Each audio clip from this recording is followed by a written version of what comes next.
Hello बच्चों, उम्मीद करता हूं आप सब अच्छे होंगे। आज हमारा कॉम्प्लेक्स नंबर का सेकंड सेशन है।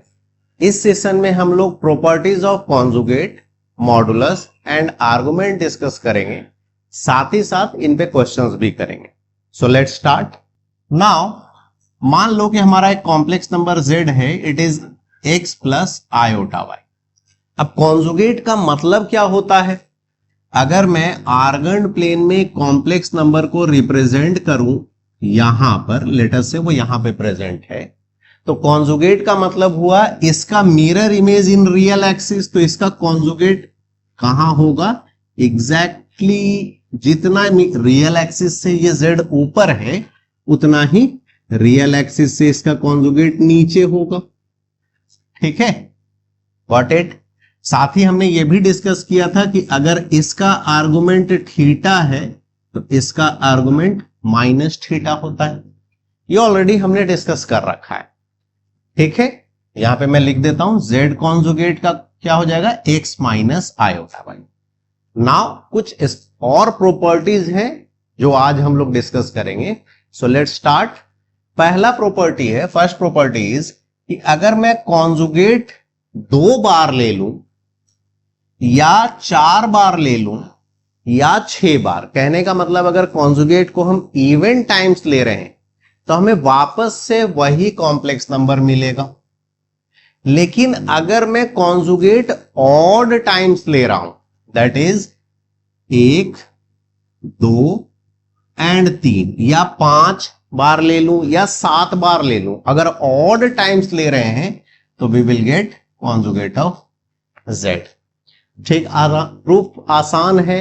तुम कॉन्जुगेट लगाते जाओ जितनी बार है। पहली बार z कॉन्जुगेट, z पे कॉन्जुगेट लगाएंगे फर्स्ट टाइम तो वी विल गेट दिस, और इस पे जब कॉन्जुगेट लगाऊंगा तो फिर से इमेजिनरी पार्ट का साइन चेंज हो जाएगा और हम यहां पहुंच जाएंगे। तो ये रिपीट होता रहेगा। बस याद क्या रखना है, इवन टाइम्स है तो वापस वही कॉम्प्लेक्स नंबर मिलेगा, और अगर ऑड टाइम्स है तो मुझे z कॉन्जुगेट मिलने वाला है। Got it. Now second property, अगर मैं 2 कॉम्प्लेक्स नंबर को इस तरीके से ऐड करूं, मतलब पहले ऐड कर ले और फिर कॉन्जुगेट ले ले, या फिर आई can also do it like this कि पहले मैं कॉन्जुगेट ले लूं दोनों का और फिर ऐड करूं। सिमिलरली सब्ट्रैक्शन के लिए भी यही चीज है, मल्टीप्लीकेशन के लिए भी यही है। ठीक है, मतलब कॉन्जुगेट क्या हो रहा है? डिस्ट्रीब्यूट हो रहा है। ठीक, आगे बढ़ने से पहले इनको देख ले कि ये सही है क्या। तो देखो, फर्स्ट वाले को मैं तुम्हें बताता हूं कि सॉरी, यहां मैंने z1 ही लिख दिया है, z2। तो मान लो कि 2 कॉम्प्लेक्स नंबर z1 है x1 plus iota y1 and z2 is x2 plus iota y2। ठीक, अगर मैं कॉन्जुगेट लिखूं तो z1 कॉन्जुगेट क्या हो जाएगा? x1 minus iota y1 and what is z2 conjugate? x2 minus iota y2, x2 minus iota y2। Now इसके LHS को देखो, हम यहां से स्टार्ट करते हैं। क्या गिवन है? z1 प्लस z2 का कॉन्जुगेट दिस। तो अब पहले इन दोनों को ऐड करना है तब कॉन्जुगेट लेना है, तो रियल पार्ट ऐड होगा। I can write it like this, x1 plus x2 and then दोनों का इमेजिनरी पार्ट ऐड होगा, और मैं आयोटा कॉमन ले लेता हूं इमेजिनरी पार्ट से, तो मैं उसको ऐसे लिख सकता हूं iota times y1 plus y2। ठीक है, और इस पूरे पे क्या लगा हुआ है? कॉन्जुगेट। ना कॉन्जुगेट का मतलब क्या हुआ? इमेजिनरी पार्ट का साइन चेंज कर देना है, मतलब ये जो ब्रैकेट है इसका साइन चेंज कर दो, तो we will gate x1 plus x2। इसके साइन में कोई चेंज नहीं हुआ, रियल पार्ट के साइन में कोई चेंज नहीं होता, इमेजिनरी पार्ट का साइन चेंज करेगा। And minus iota times y1 plus y2। अब थोड़ा सा इसको रीअरेंज करके लिख लेते हैं। मैं जब ब्रैकेट ओपन करूंगा तो मुझे क्या मिलेगा? माइनस आयोटा y1, इसको मैं x1 के साथ क्लब कर लूं, x1 minus iota y1 plus x2 के साथ मैं माइनस आयोटा y2 को क्लब कर लूं, तो we will get x2 minus iota y2। अब यहां ध्यान से देखो, x1 माइनस आयोटा y1 ये तो z1 कॉन्जुगेट है, and x2 minus iota y2 this is conjugate of z2। तो मैं इसकी जगह पे लिख सकता हूं z1 conjugate plus z2 conjugate. Similarly तुम इसको भी प्रूव कर सकते हो, इसको भी प्रूव कर सकते हो, ठीक है। और डिवीजन वाला देखेंगे, उसको भी इसी तरीके से प्रूव किया जा सकता है। नाउ ये जो मैंने मल्टीप्लीकेशन वाला लिखा है, इसको अब जनरलाइज करते हैं। ये तो हमने लिखा है दो कॉम्प्लेक्स नंबर अगर मल्टीप्लाई हो रहे हैं उनके लिए। नाउ लेट अस सी, अगर दो से अधिक है तो उसको कैसे जनरलाइज करें। नाउ इन जनरल अगर दो से अधिक, ये तो दो के लिए लिखा हुआ है, दो से अधिक कॉम्प्लेक्स नंबर इस तरीके से मल्टीप्लाई हो रहे हो,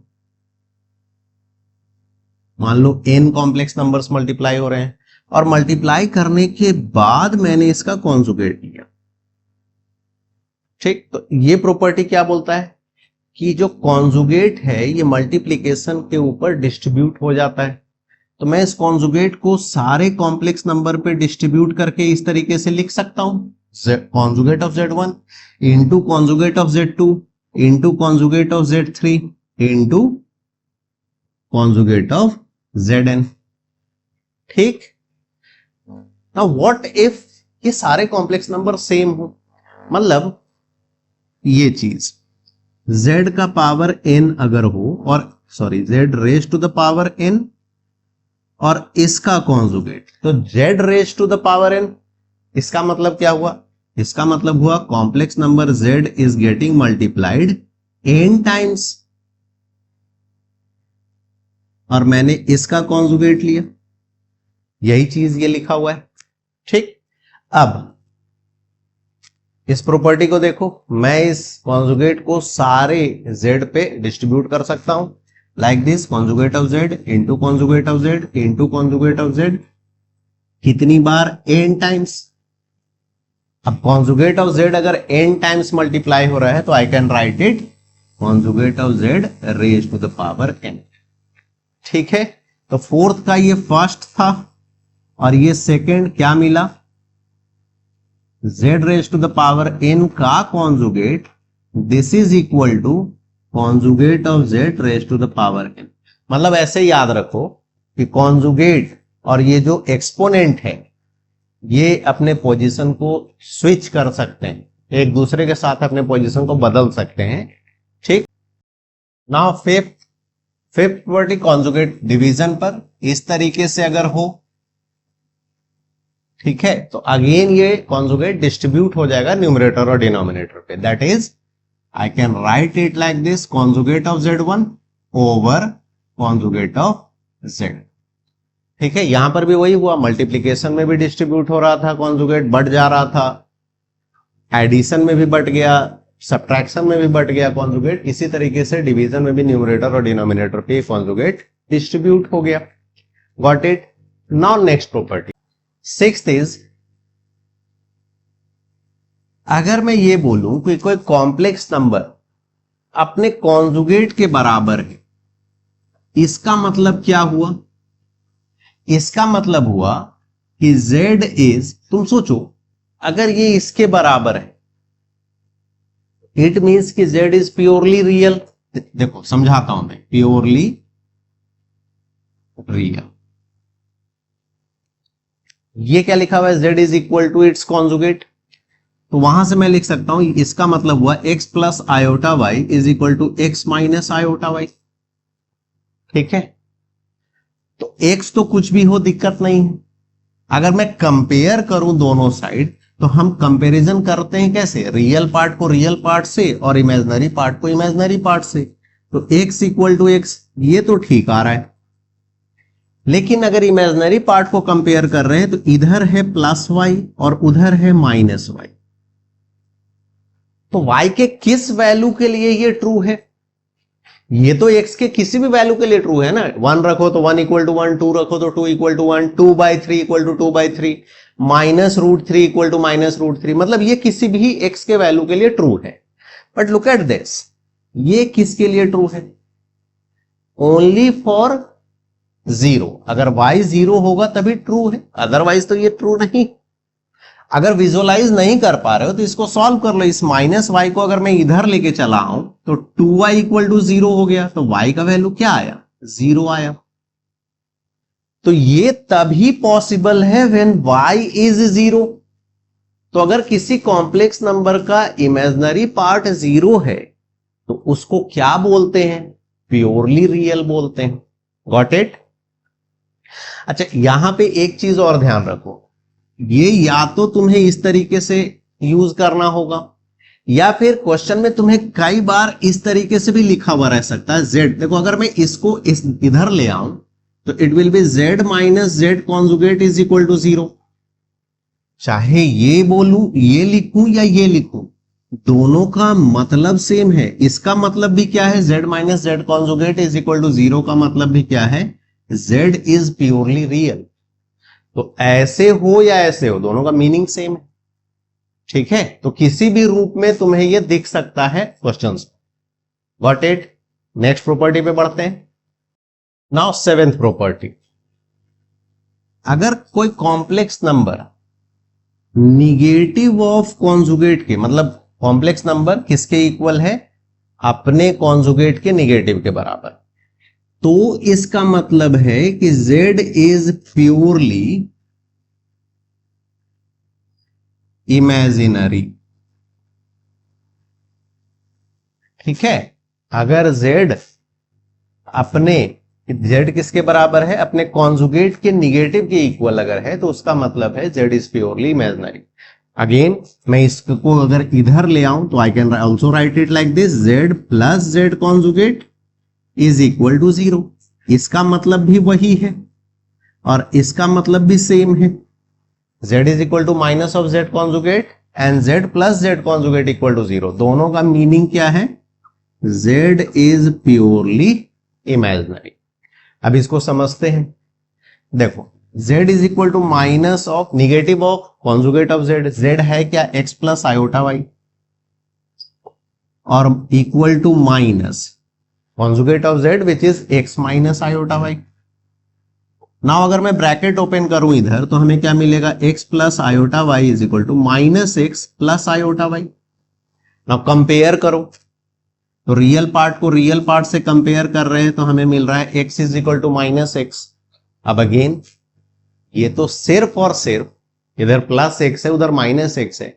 this is only possible when x is equal to 0।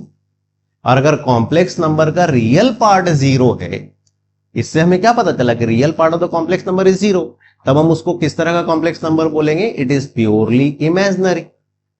ठीक है, तो z इज प्योरली इमेजिनरी अगर ऐसा है तो। क्योंकि देखो, अगर इमेजिनरी पार्ट को कंपेयर करें तो plus y equal to plus y, तो इससे तो कोई दिक्कत नहीं है हमें, दोनों तरफ तो सेम चीज है। y का कोई भी वैल्यू रखो, ये तो एक आइडेंटिटी के जैसा आ गया ना। ये y plus y equal to plus y, ये क्या है? This is identity for any value of y, this equation is always true. ठीक है, तो इससे हमें कोई प्रॉब्लम नहीं है, इससे प्रॉब्लम है this is only true when the value of x is 0। और वैल्यू ऑफ x अगर 0 है, अगर रियल पार्ट 0 है, तो z को हम क्या बोलेंगे? z is purely imaginary. Got it? Now next property, अभी तक कितना लिखवाया आई डोंट रिमेंबर, मैं भूल गया। देखो, real part of z is equal to real part of conjugate of z। Obvious सी बात है ना। देखो, z का रियल पार्ट क्या है? x। कॉन्जुगेट ऑफ z का रियल पार्ट है x। क्या मैं इस x को z और z बार के हेल्प से लिख सकता हूं? अगर मैं दोनों को ऐड करूं तो मुझे क्या मिलेगा? 2x, आयोटा y तो कट गया, और मुझे चाहिए real part of z bar या real part of z which is x, और ऐड करने पे मुझे मिल रहा है 2x। z प्लस z बार को ऐड करने पे 2x मिला, मुझे चाहिए x, तो मैंने 2 से कर दिया डिवाइड, तो अब क्या मिल गया? x। तो इसको याद रखना, इस क्वेश्चन में बहुत हेल्प करता है।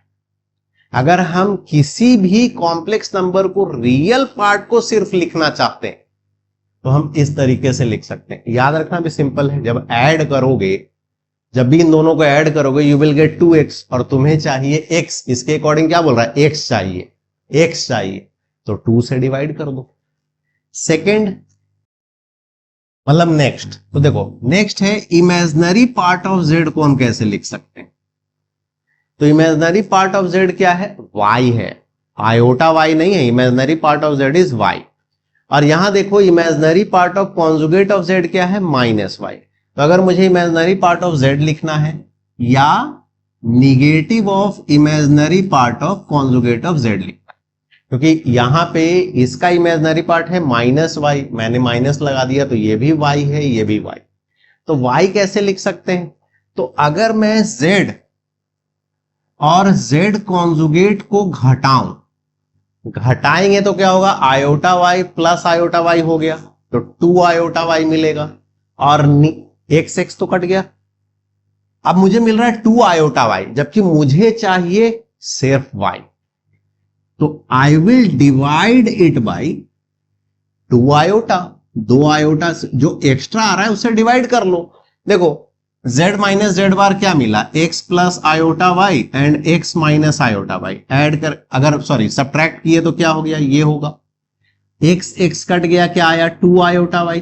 तो न्यूमरेटर से मुझे ये मिल रहा है, जबकि ये क्या बोल रहा है, हमें y चाहिए। तो y कैसे मिलेगा, इस 2i y को अगर मैं 2i से 2 आयोटा से डिवाइड कर दूं तो we will get y। Got it?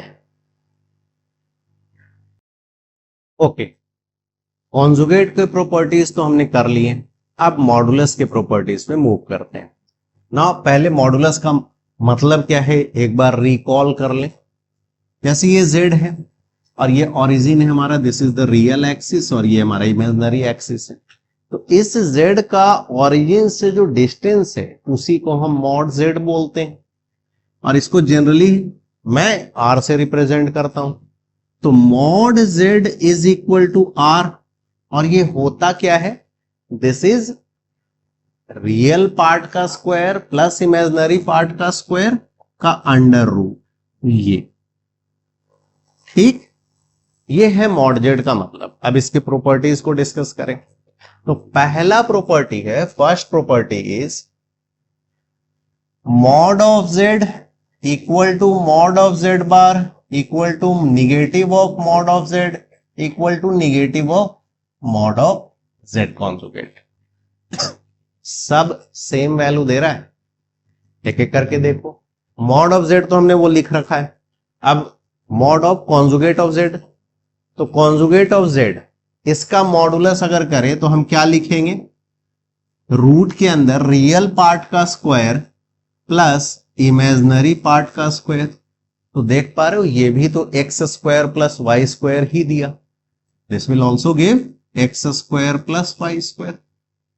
अब माइनस ऑफ जेड क्या है, minus of Z is minus x minus iota y. तो modulus of minus of z क्या हो जाएगा, रूट अंडर रियल पार्ट का square and plus imaginary part का square. As you can see यहां से भी हमें x square plus y square ही मिल रहा है। And last negative of conjugate of z. तो निगेटिव ऑफ कॉन्जुगेट क्या हुआ, इसका negative minus x plus iota y. तो इसका इसका अगर मैं मॉड लेना चाहूं तो it will be root under minus x का स्क्वायर प्लस वाई का स्क्वायर। तो ये भी हमें क्या दिया, x square plus y square. तो देखो mod z is root under x square plus y square, conjugate का modulus root under x square y square plus y square, negative of z का modulus root under x square plus y square, and negative of conjugate of z का modulus root under x square plus y square. तो ये सब equal होता है। अगर मुझे ये निकालना है या ये तो इन सभी की जगह पे आई कैन फाइंड दिस, वो उसी के बराबर है। ठीक, नेक्स्ट प्रॉपर्टी की तरफ चलते हैं। Second, z into z bar, z into z bar, this is equal to modulus of z का स्क्वायर। ठीक है, ये बहुत इंपॉर्टेंट प्रॉपर्टी है। हर क्वेश्चन बनाते समय जब हम प्रॉब्लम सॉल्विंग करेंगे या जब तुम क्वेश्चन सॉल्व कर रहे होगे यू विल सी कि तुम इस प्रॉपर्टी का बहुत यूज करने वाले हो। ऑलमोस्ट ऐसा समझो कि हर तीसरे चौथे, अगर अच्छे क्वेश्चंस कर रहे हो तो हर तीसरे चौथे क्वेश्चंस में इसका यूज आ सकता है। ठीक है, it is that much important. तो इसको समझते हैं ये आया कैसे। सिंपल है, लिखा हुआ क्या है, किसी कॉम्प्लेक्स नंबर को उसके कॉन्जुगेट से मल्टीप्लाई करें, ये किसके बराबर है, उस कॉम्प्लेक्स नंबर के मॉडुलस का स्क्वायर के बराबर। Let's prove it. देखो जेड जेड बार, ये तो यहां लिखा हुआ है दोनों, तो इसका मतलब है x plus iota y into x minus iota y, और ये तो मैंने याद करवाया था, ये क्या होता है, x square plus y square. ठीक है, a plus b into a minus b का फॉर्मूला लगाओ, बट देखो मैं यहां दिखा देता हूं फिर से, a plus b into a minus b is equal to a square that is x का स्क्वायर माइनस वाई स्क्वायर। अब ये प्लस क्यों आ गया, यहां देखो एक आयोटा बैठा हुआ है और उसका स्क्वायर, आयोटा स्क्वायर क्या होता है, -1, तो यहां से आयोटा स्क्वायर के कारण -1 निकला बाहर, जो इस माइनस साइन को क्या बना दिया, प्लस। क्लियर हो गया। अच्छा, now can I write it like this, x square plus y square, ठीक, का अंडर रूट और उसका स्क्वायर। ठीक, ये तो पॉजिटिव क्वांटिटी है ना, तो मैं उसको रूट के अंदर रख सकता हूं ना, उससे तो कोई दिक्कत नहीं है। नेगेटिव होता तो दिक्कत होता। यहां पे मैं अभी इसको रूट के अंदर रख पा रहा हूं क्योंकि पॉजिटिव क्वांटिटी। ठीक, तो अब उसका फिर मैंने स्क्वायरिंग कर लिया, तो ये रूट और स्क्वायर क्या हो गया, कैंसिल हो गया। ठीक, तो व्हाट इज दिस, ये जो बेस में लिखा हुआ है ये क्या है, root under x square plus y square, this is mod z, और ये स्क्वायर उस पर लग जाएगा तो मॉड जेड का स्क्वायर आ गया। तो यही तो यहां लिखा हुआ है, z z z into z conjugate is equal to mod z का स्क्वायर। Got it. याद रखना, इसको भूलना नहीं, this is very important property, बहुत इंपॉर्टेंट प्रॉपर्टी है ये। ठीक, चलिए आगे बढ़ते हैं, नेक्स्ट प्रॉपर्टी पे चले। Now the third property, modulus के अंदर अगर मैं दो कॉम्प्लेक्स नंबर को मल्टीप्लाई करूं इस तरीके से, या फिर मैं पहले दोनों का मॉडुलस ले लूं एंड देन उनको मल्टीप्लाई करें, दोनों का मतलब सेम है, दोनों का मीनिंग सेम है, मतलब मॉडुलस जो है वो मल्टीप्लीकेशन पे क्या हो रहा है, डिस्ट्रीब्यूट हो जा रहा है। अब इसको प्रूफ करना भी सिंपल है, पहले दोनों को मल्टीप्लाई कर लो। मैं यहां कर नहीं रहा हूं, मैं तुम्हें बता दे रहा हूं, सिंपल है प्रूफ। Z1 और Z2 दो कॉम्प्लेक्स नंबर अज्यूम कर लो, उसको मल्टीप्लाई कर लो, ठीक, एंड देन उसका मॉडुलस निकाल लो, और यहां पे क्या करो, पहले मॉडुलस निकाल लो देन मल्टीप्लाई कर लो, both time you will get the same result. ठीक, अब देखो इसको जनरलाइज करते हैं। इन जनरल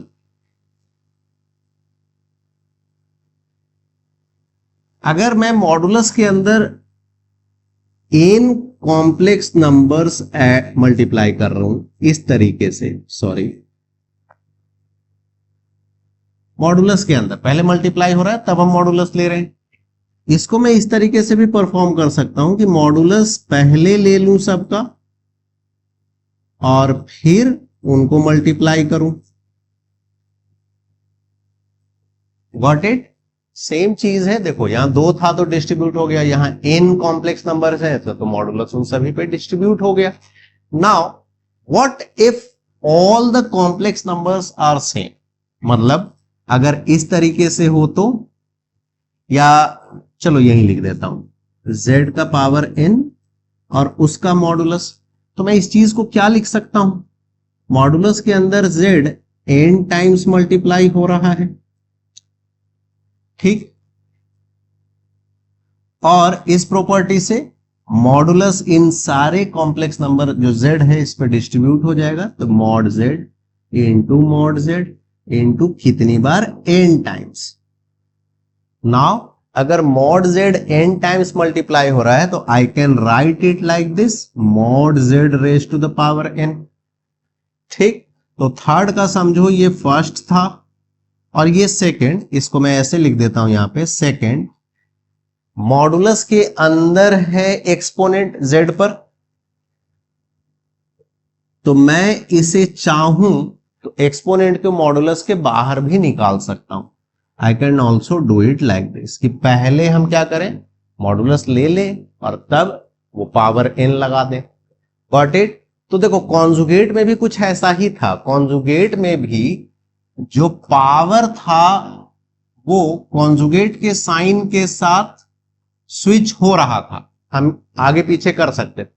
यहां पर भी कुछ वैसा ही, ठीक है, यहां पर भी कुछ वैसा ही है, मॉडुलस के अंदर एक्सपोनेंट है, या फिर यहां देखो मैंने मॉडुलस और एक्सपोनेंट के ऑपरेशंस को क्या किया, स्विच कर दिया, पहले modulus then exponent. Got it. याद रखना सिंपल है। नाउ फोर्थ प्रॉपर्टी, देखो डिवीजन क्या है, डिवीजन भी तो एक तरह का मल्टीप्लीकेशन ही है, तो मल्टीप्लीकेशन में मॉडुलस क्या हो रहा था, डिस्ट्रीब्यूट हो रहा था। तो अगर डिवीजन में भी है कॉम्प्लेक्स नंबर और फिर मैं मॉडुलस लूं, मतलब पहले मैंने दोनों को डिवाइड कर लिया देन मॉडुलस लिया, या फिर मैं पहले दोनों का मॉडुलस निकाल लूं और फिर डिवाइड कर लूं, डिस्ट्रीब्यूट हो गया। तो जैसे यहां था वैसे ही वहां भी हो रहा है, बट एडिशन और सब्ट्रैक्शन पे ये काम नहीं कर सकते। अगर ऐसा कुछ करने की सोच रहे हो तो अभी के अभी उसको अपने दिमाग से निकाल, अगर ऐसा कुछ करने की सोच रहे हो। कॉन्जुगेट में हम एडिशन और सब्ट्रैक्शन पे भी कॉन्जुगेट को डिस्ट्रीब्यूट कर सकते थे, लेकिन मॉडुलस के केस में प्लस और माइनस को इस तरीके से हम परफॉर्म नहीं कर सकते। दिस इज इनकरेक्ट, इसको अभी अपने दिमाग से निकाल दो। ठीक, चलो आगे बढ़ने से पहले एक और चीज पॉइंट कर दूं, जो जनरली क्वेश्चन बनाते वक्त बच्चे, मॉडुलस वाले क्वेश्चन बनाते वक्त बच्चे गलती करते हैं, समझते हैं। देखो एक और चीज, जैसे ये मैंने बोला कि ये नहीं करना है, उसी तरीके से एक और चीज, मॉडुलस ऑफ z का स्क्वायर और z का स्क्वायर ये इक्वल नहीं होता है, ठीक है। This is not real numbers, ये रियल नंबर नहीं है। रियल नंबर में हम पढ़ते थे क्या चीज, मॉडुलस ऑफ x का square can be written as x square, ठीक। रियल नंबर के लिए ट्रू है, कॉम्प्लेक्स नंबर के लिए ट्रू नहीं है। क्यों? क्योंकि देखो मैं तुम्हें यहां दिखाता हूं, z स्क्वायर का मतलब मैं इसका स्क्वायर कर रहा हूं, x प्लस आयोटा y का स्क्वायर, ठीक, ये है z स्क्वायर का मतलब।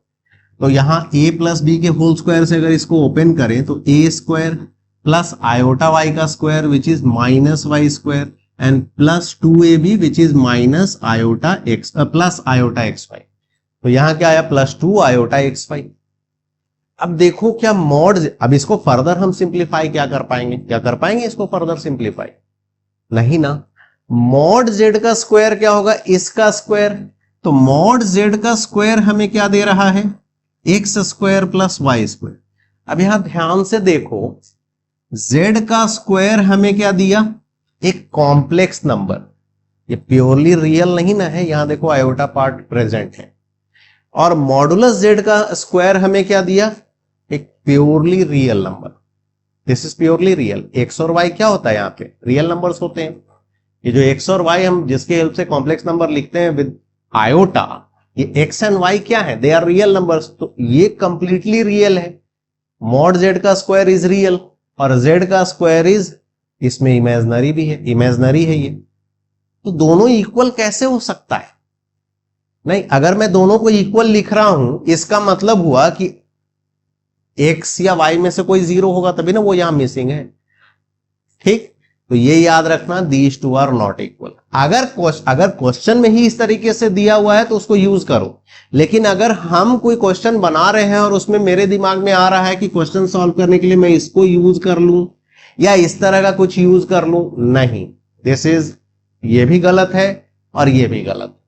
Got it. Now next, modulus of z1 plus z2 का स्क्वायर, ठीक है। अब इसका ये एक आइडेंटिटी, मैं इसको क्या लिख सकता हूं, तो modulus of Z1 square plus modulus of Z2 square plus 2 times modulus of Z1 modulus of Z। यहां तक तो ठीक है, ए प्लस बी के होल स्क्वायर के जैसा दिख रहा है, लेकिन साथ में यहां एक और चीज आएगा, कॉस ऑफ θ1 माइनस θ। ठीक है, अब ये कैसे आया इसको समझते हैं। तो इसके लिए हम अगेन वो स्टार वाला जो प्रॉपर्टी था उसका यूज करेंगे। LHS क्या लिखा हुआ है, modulus of Z1 plus Z2 का स्क्वायर। इसको मैं लिख सकता हूं ना, इस प्रॉपर्टी का यूज करो, Z bar is equal to modulus Z का स्क्वायर। ठीक है, तो मॉडुलस के अंदर जो लिखा हुआ है मैं उसको Z को Z इंटू Z बार लिख सकता हूं। तो मॉडुलस के अंदर क्या है, Z1 प्लस Z2, तो I can write it Z1 plus Z2 into conjugate of Z1 Z2। अब अगर मैं पूरे पे कॉन्जुगेट लूं तो कॉन्जुगेट का प्रॉपर्टी क्या कहता है, ये डिस्ट्रीब्यूट हो जाएगा एडिशन पे, तो I can distribute it like this. अब मल्टीप्लाई करो, तो Z1 कॉन्जुगेट से मल्टीप्लाई हुआ तो क्या आ गया, मॉड Z1 का स्क्वायर। फिर Z1 इससे मल्टीप्लाई हुआ तो क्या आ गया, Z1 Z2 बार। देन Z2 इससे मल्टीप्लाई हुआ तो Z2 Z बार, और ये इससे मल्टीप्लाई हुआ तो ये वाला प्रॉपर्टी लग जाएगा, Z2 into Z conjugate is modulus of Z2 का बार। तो दो चीज तो मैच कर गया, ये वाला यहां प्रेजेंट है, ये भी यहां प्रेजेंट है, ये जो यहां आया है this is different from what we want, हम जो चाहते हैं उससे अलग है ये। तो ये कैसे आएगा, इसको समझने के लिए मान लो कि Z1 जो है, ठीक है, इसको मैं यूलर फॉर्म में इस तरीके से लिख रहा हूं, R1 EI θ1 लिख सकते हैं ना। Z1 को मैंने क्या लिखा, R1 EI θ1, where R1 is the modulus of Z1 and θ1 is the argument of Z1, principal argument of Z1। तो Z2 को भी हम एज्यूम कर लेते हैं इस तरीके से, Z2 का मॉडुलस क्या है R2 और आर्गुमेंट क्या है θ2। अब देखो मैं इसको सॉल्व करता हूं, Z1 Z2 बार प्लस Z2 Z बार, तो Z1 क्या है REI θ1, REI θ1। Z2 बार इसका कॉन्जुगेट क्या हो जाएगा, बस थीटा का साइन चेंज कर दो, R2E माइनस I θ2। ठीक, अब यहां Z2 वो ये है R2EI θ2 into Z conjugate, sorry Z1 conjugate लिखूं, Z1 कॉन्जुगेट क्या है, अच्छा यहां भी मैंने वही लिख रखा है। तो Z1 कॉन्जुगेट क्या है R1 EI θ1, लेकिन इसका कॉन्जुगेट में क्या होगा, इस θ1 का साइन, आर्गुमेंट का साइन चेंज कर जाता है कॉन्जुगेट लेने पे, तो यहां मुझे मिलेगा into R1 E minus I θ1। चलो यहां तक तो ठीक। अब इसको मैं इस तरीके से लिखूं, R1 R2 तो ठीक है, दोनों जगह से R1 R2 कॉमन आएगा, यहां भी प्रेजेंट है R1 R2, यहां भी प्रेजेंट है R1 R2। बचा क्या, यहां पे बचा, दोनों जगह देखो बेस सेम है, EI θ1 E माइनस I θ2, तो बेस सेम होता है तो पावर्स ऐड हो जाते हैं, तो I can write it EI θ1 minus θ2, और इसको मैं क्या लिख सकता हूं, प्लस EI θ2 माइनस θ1, ऑपोजिट है ये। नाउ देखो R1 R2, ये तो अगर मैं दोनों को मल्टीप्लाई कर रहा हूं तो ये R1 R2 मैंने क्या बोला था, R1 is the modulus of Z1, तो इन दोनों को मल्टीप्लाई करने पे मुझे मिला modulus of Z1 modulus of Z, मतलब ये तो मिला मुझे। अब मुझे चाहिए 2 cos θ1 माइनस θ2, तो ये यूलर फॉर्म से तो काम नहीं चलेगा, अब मुझे इसको कन्वर्ट करना पड़ेगा पोलर फॉर्म। तो अगर ये जो लिखा हुआ है, ये जो चीज है, ठीक है, अगर मैं इसे पोलर फॉर्म में कन्वर्ट करना चाहूं तो देखो मैं यहां लिख रहा हूं, R1 R2 तो है हमारा, ये क्या आएगा cos θ1 minus θ2, cos theta one minus theta two and plus i sine theta one minus theta two. ठीक, इस पे आओ, यहां से आएगा cos theta two minus theta one plus cos theta two minus theta one and यहां से क्या मिलेगा, चलो अभी लिख देते हैं, plus i sine theta two minus theta one. ना यहां देखो, अब इसके बाद क्या करेंगे, R1 R2 cos theta one minus theta to, और ये जो cos theta two minus theta one है, मैं इससे एंगल से माइनस साइन लूं तो cos ऑफ माइनस थीटा क्या होता है, इट इज cos थीटा, मतलब ये भी cos theta one minus theta to लिखा जा सकता है और इसका साइन चेंज नहीं करेगा, प्लस का प्लस रहेगा। तो ये दोनों ऐड हो जाएगा, अगर मैं इसको cos theta one minus theta to लिखूं तो ये और ये ऐड हो गया, तो हमें मिल गया 2 times cos of theta two minus theta one. और यहां देखो, अगर मैं इसको theta one minus theta to लिखना चाह रहा हूं तो एक माइनस साइन यहां आ जाएगा, because sign of minus theta is minus sine theta. तो ये दोनों तो कैंसिल हो जाएगा, तो हमें मिला क्या, 2 cos theta one minus theta to और साथ में R1 R2। R1 क्या बोला था मैंने, मॉडुलस ऑफ Z1, तो मैं अब R1 को लिख दूं मॉडुलस ऑफ Z1, R2 को लिख दूं मॉडुलस ऑफ Z2 और into 2 cos theta one minus theta to. क्या मुझे यही चाहिए था, इसका वैल्यू, इसका वैल्यू मुझे क्या मिला, मॉडुलस ऑफ Z1। यहां पे देखो, अगर मैं इसकी जगह पर, यही चीज ना उससे मैच नहीं कर रहा है ना, अगर मैं इसकी जगह पर ये लिख दूं जो कि हमने प्रूव किया, this is equal to that, समझ गए, गॉट इट। तो ये याद रखना, सिंपल है।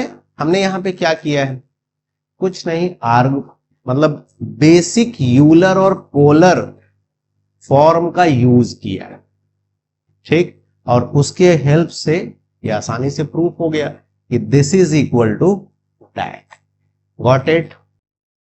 अब यहां देखो, तुम्हारे नोट के लिए मैं इसको इस तरीके से भी लिख देता हूं, modulus of Z1 square plus modulus of Z2 square plus Z1 Z2 conjugate and plus Z2 Z1 conjugate. और अगर कंपेयर करोगे तो तुम्हें क्या दिखेगा, ये और ये इक्वल है, कंपेयर करेंगे तो हमें क्या मिलेगा कि Z1 Z2 conjugate plus Z1 conjugate Z2, इसको मैं ऐसे लिख सकता हूं, कोई दिक्कत नहीं है, this is equal to 2 times modulus of Z1 into modulus of Z2 into cos of, cos के अंदर क्या है, दोनों के आर्गुमेंट का डिफरेंस।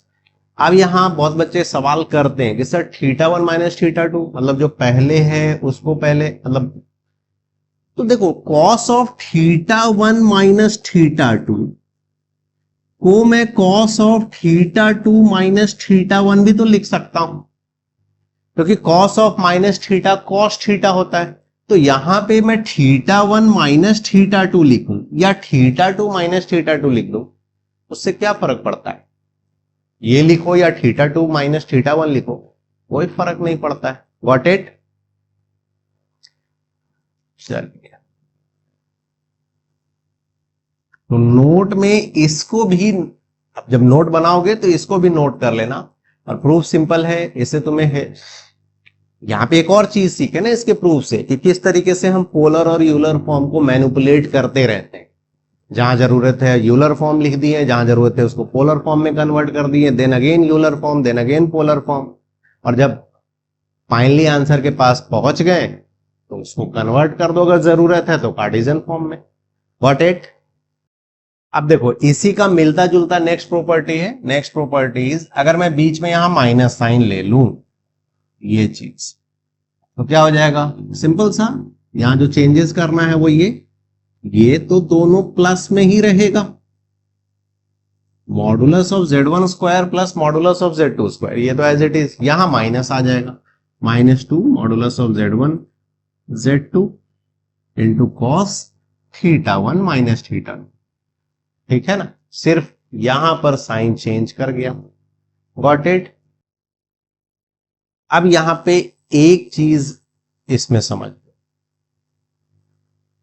कि जब क्वेश्चन जैसे यहां पे मैं तुम्हें ये समझाऊं, z z bar is equal to modulus of z square है, तो मैं इसके लिए भी ये चीज लगा सकता हूं। मैं लिख सकता हूं ना, modulus of Z1 plus Z2 का square is equal to Z1 plus Z2 into Z1 conjugate plus Z2 conjugate. मैं इसको यूज नहीं करना चाह रहा हूं, मैं इसको यूज करूं, कोई बात नहीं, तुम उसको यूज कर लो, ठीक है। ज्यादातर इसी का यूज आएगा, अगर ऐसा है तो तुम मोस्टली इसी का यूज करोगे। कुछ कुछ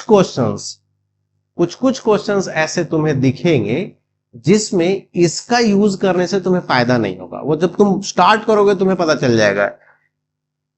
जैसे ऐसे समझो, अगर आइडेंटिटी में तुम्हें आर्गुमेंट पे कमेंट करना है, यह आइडेंटिटी तुम्हें दिख रहा है कि मैं लगा सकता हूं, लेकिन मुझे आर्गुमेंट पे कमेंट करना है, तो यह हेल्प नहीं करेगा, तुम्हें जल्दी आंसर के पास ये वाला लेकर जाएगा। Got it. सिमिलरली इसके लिए भी हम क्या लिख सकते हैं, यही चीज, modulus of Z1 minus Z2 का whole square is equal to Z1 minus Z2 and conjugate of Z1 minus conjugate of Z। तो मैं इसकी जगह पे भी ये यूज करूंगा। ज्यादातर मोस्टली तुम दोनों के लिए इसी का यूज करना, इन्हीं का, ठीक। इसका यूज जब देखो क्वेश्चन में आर्गुमेंट के बारे में कमेंट करना है या आर्गुमेंट के बारे में पूछ रहा है, देन ओनली यूज दिस और दिस। बट ऐसा समझो 99% टाइम तुम्हें यही यूज करना है। Got it. अब देखो नेक्स्ट जो है वो मॉडुलस के अंदर ही है, इसको चाहो तो तुम एक पॉइंट वाइज लिख सकते हो या नोट करके लिख सकते हो। जैसे मैं यहां पे नोट कर दूं, कई बार क्वेश्चन में तुम्हें दिखेगा ऐसा दिया हुआ, mod of Z is equal to, मैं ऐसे बोलूं A, जहां A क्या है, A कोई एक रियल नंबर, ठीक है। Mod of Z is equal to A, तो तुम यहां से तुम इसमें प्रॉपर्टी क्या लगाओगे कि स्क्वायरिंग कर लो दोनों तरफ, ठीक। मैं डायरेक्टली लिख दे रहा हूं क्या, तो तुम Z is equal to A upon Z bar, sorry A square upon Z bar, Z conjugate, या फिर तुम ऐसे लिख सकते हो Z conjugate is equal to A square upon Z। तुम्हें यहां से ये मिलेगा, ठीक। आया कैसे, mod Z is equal to A है, इसका मतलब अगर मैं दोनों तरफ स्क्वायरिंग करूं तो क्या मिलेगा, mod Z square equal to A square, ठीक। अब मॉड Z स्क्वायर को हम वो स्टार वाला प्रॉपर्टी से क्या लिख सकते हैं, Z bar equal to A square. अब तुम्हें दिख गया होगा कि ये कैसे आएगा, जब Z बार को उधर लेके जाओगे डिवीजन में तो ये दिखेगा, और जब Z को लेके जाओगे तो ये दिखेगा। Got it. तो कभी भी ऐसा दिख रहा है mod Z equal to, mod of Z equal to A। अच्छा एक चीज यहां ध्यान रखना, मैं डिवीजन में लेके जा रहा हूं Z या Z बार को, इसका मतलब Z जीरो नहीं हो सकता है। डिवाइड हम जीरो से कर सकते हैं क्या, यहां पर Z जो है जीरो नहीं होना चाहिए, और अगर Z जीरो नहीं है तो कॉन्जुगेट भी ऑफ Z भी जीरो नहीं होगा। तो this is only possible when Z is not zero, ठीक है। और ऐसे भी सोचो ना, अगर Z जीरो है तो उसका मॉडुलस भी तो जीरो होगा, तो मॉडुलस जीरो को तो फिर हम आगे फर्दर बढ़ ही नहीं सकते। अगर Z जीरो है तो उसका मॉडुलस क्या होगा, जीरो। ओरिजिन से डिस्टेंस क्या है उसका, 0 यूनिट, ठीक है। ऐसे ध्यान में रखना कि अगर Z जीरो नहीं है तो मैं ये कर रहा हूं, ठीक है। जैसे फॉर एग्जांपल अगर मान लो क्वेश्चन में मुझे ये दिया हुआ है मॉड Z इक्वल टू 1, तो इसका मतलब क्या दिया हुआ है, Z is equal to 1 upon Z bar, या फिर Z bar equal to 1 upon Z। 1 का स्क्वायर A स्क्वायर है, लेकिन यहां पे 1 है, तो 1 का स्क्वायर तो 1 ही होता है ना। मैंने 1 स्क्वायर ना लिख के, जैसे A स्क्वायर है तो मैंने 1 स्क्वायर को 1 लिख दिया, समझ गए, ठीक। तो इसको याद रखना, दैट इज वाई मैं बोलता हूं ये जो चीज है ना जो हम यहां पे यूज कर रहे हैं, ये वाला is modulus of Z is equal to Z square. Frequently use में आएगा क्वेश्चन करते वक्त, बहुत ज्यादा ये तुम्हें इसका यूज करना होगा, ठीक है। चलिए चलो एक और छोटा सा चीज डिस्कस कर लेते हैं। आगे बढ़ने से पहले इसको देखो, Z1 माइनस Z2 का मॉडुलस। अब यहां पे मैंने बोला था जिस तरीके से प्लस के लिए मॉडुलस नहीं टूटेगा उसी तरीके से माइनस साइन के लिए भी मॉडुलस नहीं टूटेगा। मैं यहां जानना चाह रहा हूं कि इसका मतलब क्या है। तो देखो Z1 और Z2 है क्या, दो पॉइंट है। मान लो ये Z1 है और ये Z2 है, ठीक। तो Z1 माइनस Z2 क्या हुआ, ये वो लाइन सेगमेंट है जो दोनों को ज्वाइन करने से मिला, और इसका मॉडुलस का मतलब हुआ इसके बीच का distance. Modulus of Z1 minus Z2 क्या है, इसके बीच का डिस्टेंस को ही मैं modulus of Z1 minus Z2 बोल रहा हूं, ठीक है। तो अगर मैं ये बोलूं कि Z1 जो है, या मैं यहां लिखूं Z1 is x1 plus iota y1 and Z2 is x2 plus iota y2, तो Z1 माइनस Z2 क्या हो जाएगा, दोनों का रियल पार्ट सब्ट्रैक्ट होगा, मॉड के अंदर x1 minus x2 plus iota iota y1 minus y2, ठीक। अब मॉड लगा हुआ, ये तो कॉम्प्लेक्स नंबर एक मिला ना, मॉड लगा हुआ है, इसका मतलब मैं इसको इस तरीके से लिख सकता हूं, रियल पार्ट का स्क्वायर प्लस इमेजिनरी पार्ट का स्क्वायर का स्क्वायर रूट। मॉडुलस का मतलब जो होता है वो हमने लिख दिया। मॉडुलस का मतलब क्या होता है, रियल पार्ट का स्क्वायर प्लस इमेजिनरी पार्ट का square and whole under root. Got it. ये distance between two complex number हमें दे रहा है। ये क्या दिया हमें, distance between Z1 and Z2। Got it. ना प्रॉपर्टीज ऑफ आर्गुमेंट पे जाने से पहले कुछ क्वेश्चंस कर लेते हैं। पहला क्वेश्चन देखो, Z1 Z2 Z3 तीन कॉम्प्लेक्स नंबर है, हमें ये रिलेशन दिया हुआ है mod of Z1 equal to mod of Z2 equal to mod of Z3 and equal to mod of this, और इन सभी का वैल्यू क्या है 1। Then we have to find the value of mod of Z1 plus Z2 plus Z3। Simple question है। देखो mod of Z1 1 दिया हुआ है, अगर मैं स्क्वायरिंग करूं दोनों तरफ तो मॉड ऑफ Z1 का स्क्वायर क्या आ जाएगा 1। नाउ मॉड ऑफ Z1 को मैं इस प्रॉपर्टी को यूज करूं, ZZ bar equal to mod of Z का स्क्वायर, तो यहां पे Z की जगह पे मॉड के अंदर Z1 है, तो I can write Z1 Z bar equal to 1, ठीक है। अब मुझे 1 upon Z1 1 upon Z2 1 upon Z3 दिख रहा है, तो यहां से अगर मैं Z1 को उधर भेजूं तो मुझे क्या मिलेगा, Z1 bar is equal to 1 upon Z1। Similarly जिस तरीके से हमें ये वैल्यू मिला है Z2 bar is equal to 1 upon Z2 and Z3 bar is also equal to 1 upon Z3। जिस तरीके से हमने ये खोजा है उसी सेम तरीके से हम इनको भी खोज सकते हैं। अब इसको उठाओ, modulus of 1 upon Z1 plus 1 upon Z2 plus 1 upon Z3 का वैल्यू क्या है 1। Now 1 upon Z1 is Z1 conjugate plus this is Z2 conjugate plus this is Z3 conjugate, this is equal to 1। अब conjugate का property कि मैं इस conjugate को इस तरीके से लिख सकता हूं,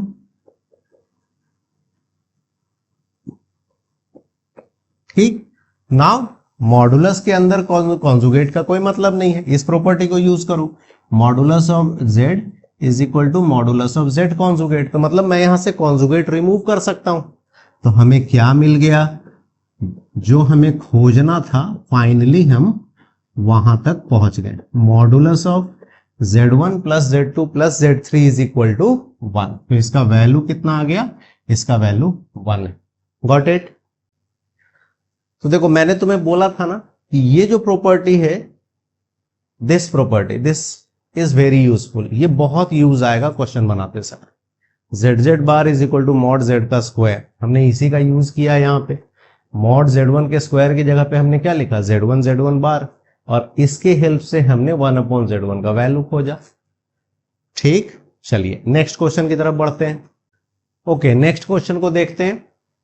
दिया हुआ है Z is a complex number and it is x plus iota y and omega is equal to 1 minus i z upon z minus i. Omega एक कॉम्प्लेक्स नंबर को रिप्रेजेंट कर रहा है दिस। तो हमसे ये पूछा है कि ओमेगा का मॉडुलस इक्वल टू 1 अगर है तो इसका मतलब जेड जो है वो कहां पर लाई कर रहा है। ठीक, चलो सॉल्व करते हैं। अगेन मॉड ऑफ ओमेगा मुझे 1 दिख रहा है, तो मैं यहीं से स्टार्ट करता हूं। Modulus of omega is equal to 1, मैं डायरेक्टली लिख दूं। इसका मतलब क्या हुआ, omega is equal to 1 upon conjugate of omega. किसका यूज किया हमने, अगर mod of z equal to a है तो z is equal to a square upon conjugate of z. ठीक है, ये मैंने प्रॉपर्टी बताया है। चल, तो अब ओमेगा तो हमें दिख रहा है, let's find out the 1 upon conjugate of omega. तो सबसे पहले मैं अगर इसका रेसिप्रोकल लिखूं तो हमें क्या मिलेगा, 1 upon omega is equal to z minus i upon 1 minus i z. Then मैं कॉन्जुगेट ले लूं तो 1 upon conjugate of omega is equal to, इस पर कॉन्जुगेट आएगा और कॉन्जुगेट सब्ट्रैक्शन और डिवीजन पे डिस्ट्रीब्यूट हो जाता है, तो ऊपर जो कॉन्जुगेट लिखा जाएगा वो ऐसे, और नीचे जो कॉन्जुगेट लिखा जाएगा वो ऐसे। ठीक है, चलो अब इसको थोड़ा सिंप्लीफाई कर लें। कॉन्जुगेट ऑफ आयोटा, तो कॉन्जुगेट क्या करता है, इमेजिनरी पार्ट के साइन को चेंज करता है। तो conjugate of iota is minus iota, और एक माइनस साइन पहले से प्रेजेंट है, तो जेड कॉन्जुगेट प्लस आयोटा। नीचे भी देखो आई जेड के ऊपर कॉन्जुगेट है तो ये सेपरेट हो जाएगा, i conjugate into z conjugate, and conjugate of iota is again -1, तो ये प्लस हो जाएगा, तो 1 plus i conjugate of z. ठीक, अब क्या बोल रहा है ये, ओमेगा और 1 upon conjugate of omega equal है, तो ओमेगा तो ये रहा 1 minus iota Z upon z minus iota, and 1 upon conjugate of omega is this, z conjugate plus iota upon 1 plus iz conjugate। Cross multiply कर लेते हैं, तो क्रॉस मल्टीप्लाई करेंगे तो हमें मिलेगा 1 plus iota z conjugate, then minus iota z, then देखो minus sign i का स्क्वायर, डायरेक्टली लिख दूं i square is -1, and z z conjugate क्या होता है, ओमेगा जेड स्क्वायर। तो एलएचएस में तो ये मिला। अब इसको क्रॉस मल्टीप्लाई करो, z z conjugate is this, z into iota is iota z, then minus iota into z conjugate, and then minus iota into iota, तो आयोटा स्क्वायर आएगा जो कि -1 देगा, और एक माइनस साइन और है, तो इस तरीके से लिख देता हूं मैं। अब देखते हैं कुछ कैंसिल हो रहा है क्या दोनों तरफ। एक चीज तो कैंसिल हो रहा है, यहां पे एक जगह मैंने शायद नहीं, ठीक है, देखो ये जो मॉडुलस ऑफ जेड का जो स्क्वायर लिखा हुआ है, दिस इज व्हाट, ये तो प्लस हो गया ना, तो मैं इसको कैंसिल कर दूं, this is what plus modulus of z square, and this is also plus modulus of z square, ये कैंसिल हो गया। ठीक, और कुछ कैंसिल हो रहा है, यस दिस इज 1, और ये भी +1 लिखा हुआ है, ये भी कैंसिल हो गया। तो अब बचा क्या, I Z conjugate minus iota Z. अब मैं क्या करता हूं, दोनों कॉन्जुगेट को एक साइड कर लेते हैं, मतलब इसको और इसको, और इस जेड वाले को उधर भेज दो, तो आयोटा जेड कॉन्जुगेट, और इधर आया तो आयोटा जेड कॉन्जुगेट, तो हमें मिलेगा 2 टाइम्स आयोटा जेड कॉन्जुगेट, और उधर मिलेगा 2 टाइम्स आयोटा जेड। 2 से 2i कैंसिल हो गया, तो हमें क्या मिला, z bar equal to z। इसका मतलब क्या होता है, इसका मतलब होता है कि z इज प्योरली रियल। ठीक है, अगर z और z कॉन्जुगेट इक्वल है, इसका मतलब z इज प्योरली रियल। तो अगर प्योरली रियल है तो वो किस एक्सिस पे लाई कर रहा होगा, ऑब्वियस सी बात है वो रियल एक्सिस पे कहीं होगा। क्योंकि प्योरली रियल का मतलब क्या है, उसका इमेजिनरी पार्ट जीरो है, और अगर इमेजिनरी पार्ट जीरो है तो वो रियल एक्सिस पे लाई कर रहा होगा, तो z lies on real axis, ये हमारा आंसर है। Got it? नाउ देखो नेक्स्ट क्वेश्चन, इस क्वेश्चन को पढ़ो और अटेम्प्ट करने की कोशिश करो। चलिए स्टार्ट करें।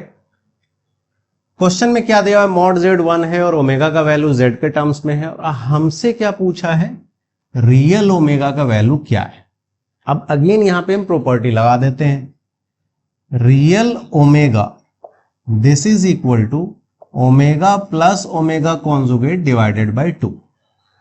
ठीक, अब मैं इसको ऐसे लिख सकता हूं, हाफ को ऐसे लिख लें अलग, और omega plus omega conjugate, omega का वैल्यू दिया हुआ है, पुट कर दो यहां पे, half omega is z minus 1 and z plus 1 and plus omega conjugate, इसका कॉन्जुगेट ले लेते हैं, तो z conjugate minus 1 upon z conjugate plus 1। बस इसको सॉल्व करेंगे, हमें इसका वैल्यू मिल जाएगा।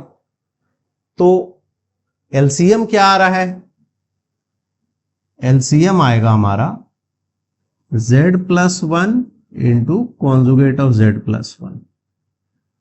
नाउ ये इससे मल्टीप्लाई होगा, तो z bar it is mod z square plus z minus z bar and minus 1। अब इन दोनों को मल्टीप्लाई करो, सिंपल सा है ना, अगर प्रोडक्ट इन दोनों का एलसीएम है तो ऊपर क्या आएगा, इन दोनों का मल्टीप्लीकेशन प्लस इन दोनों का मल्टीप्लीकेशन। ठीक, तो plus z bar mod z square, then z into minus 1, then 1 into conjugate of z, and then 1 into minus 1 it is minus 1। ठीक, अब देखते हैं कुछ कैंसिल हो रहा है, कुछ टर्म्स कट रहे हैं क्या। तो मॉड z स्क्वायर का वैल्यू, मॉड z अगर 1 है तो मॉड z स्क्वायर का वैल्यू भी 1 होगा, तो मॉड z स्क्वायर इज 1 और यहां माइनस 1 लिखा हुआ है, ये कैंसिल हो गया। अगेन देखो मॉड z स्क्वायर इज 1 और यहां माइनस 1 लिखा हुआ है, ये भी कैंसिल हो गया। Plus z and minus z, ये भी कैंसिल हो गया। Minus z conjugate and plus z conjugate, तो मतलब न्यूमरेटर के सारे टर्म्स कैंसिल हो गए, तो बचा क्या न्यूमरेटर में, जीरो। अब अगर न्यूमरेटर में जीरो है तो zero divided by something is zero, और हाफ से मल्टीप्लाई किया तब भी जीरो, तो रियल पार्ट ऑफ ओमेगा हमें मिला क्या, जीरो। ठीक, तो देखो अगर ये प्रॉपर्टी नहीं याद होता तो थोड़ा मुश्किल हो जाता इस क्वेश्चन को करना, हमने सिंपल इस प्रॉपर्टी को यूज कर लिया, क्वेश्चन बन गया। Got it? ना इस क्वेश्चन को देखो, किसी कॉम्प्लेक्स नंबर को यूनिमॉड्यूलर बोलेंगे जब उसका मॉड 1 है, ये दिया हुआ है। z1 and z2 are two complex number such that ये भी यूनिमॉड्यूलर है, मतलब इसका मॉड का वैल्यू भी 1 है। क्वेश्चन में यही ना बोला स्टार्टिंग में, और साथ में आगे क्या दिया हुआ है, z2 इज नॉट यूनिमॉड्यूलर, मतलब कि mod of z2 is not equal to 1। तो जो गिवन है रिलेशन हम वहां से स्टार्ट करते हैं, क्या दिया हुआ है, इसका मॉड का वैल्यू 1 है क्योंकि इसको यूनिमॉड्यूलर कह रहा है। ठीक है, तो चलिए mod of z1 minus 2z2 upon 2 minus z1 and z2 conjugate, this is equal to 1। ठीक, अब मैं दोनों तरफ स्क्वायरिंग कर लूं तो इधर का तो स्क्वायर 1 ही हो जाएगा, चलो लिख लेते हैं। अब हम क्या प्रॉपर्टी यूज करेंगे, ये वाला, mod of z square is equal to z conjugate. मैंने बोला था ना, this property is going to be very helpful, ये बहुत इंपॉर्टेंट प्रॉपर्टी। तो बस यहां पे ये वो कॉम्प्लेक्स नंबर है जो वहां z दिख रहा है, तो I can write it z1 minus 2z2 upon 2 minus z1 z2 का कॉन्जुगेट, ये मॉडुलस का स्क्वायर का मतलब हुआ ये, और इसका कॉन्जुगेट का प्रोडक्ट, तो इसका कॉन्जुगेट का प्रोडक्ट हो जाएगा z1 conjugate minus 2 z2 conjugate upon 2 minus, इसका कॉन्जुगेट लेंगे तो देखो z1 कॉन्जुगेट हो जाएगा और z2 पर कॉन्जुगेट पहले से है तो वो z2 बन जाएगा, and this is equal to 1 का स्क्वायर 1 लिख लेते हैं। अब न्यूमरेटर को मल्टीप्लाई कर लेते हैं डिनोमिनेटर को, और साथ में डिनोमिनेटर को वहां भेज देंगे। तो पहले न्यूमरेटर लिखो, z1 दोनों जगह से मल्टीप्लाई हुआ तो हमें मिला z1 square z2 conjugate minus 2z2 z1 bar and 4 mod z2 का स्क्वायर। अब डिनोमिनेटर उधर भेजते हैं, तो इट विल बी, मैं यहां लिख लूं 4 then minus 2z1 conjugate z2। अब इसको करो multiply, minus 2z1 z2 conjugate, और ये दोनों होगा तो हमें मिलेगा plus mod z1 square and mod z2 square. चलिए लेट्स सी कुछ कैंसिल हो रहा है क्या। हाँ, माइनस 2z2 z1 कॉन्जुगेट, और यहां पे भी वही लिखा हुआ है, तो ये और ये तो कैंसिल हो गया। देन इसको देखो, minus 2z1 z2 conjugate minus 2z1 z2 conjugate, तो ये भी कैंसिल हो गया। ठीक, एंड ठीक, चलिए अब उधर जो बच रहा है उसको लिख लेते हैं, mod z1 square plus 4 mod z2 square.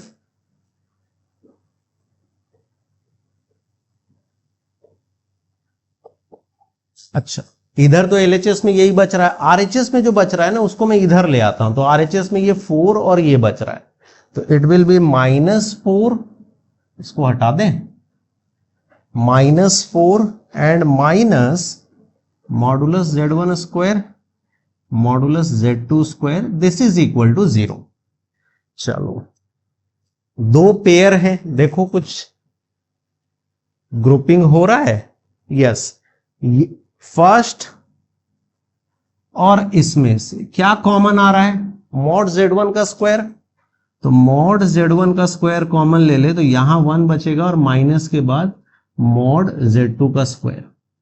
फिर ये दोनों से क्या कॉमन आएगा, तो माइनस 4 कॉमन ले लेते हैं क्योंकि मुझे 1 का प्लस साइन चाहिए और z2 मॉड का स्क्वायर का साइन माइनस चाहिए, तो मैं यहां से माइनस 4 कॉमन ले लेता हूं, तो 1 माइनस मॉड z2 का square, this is equal to 0।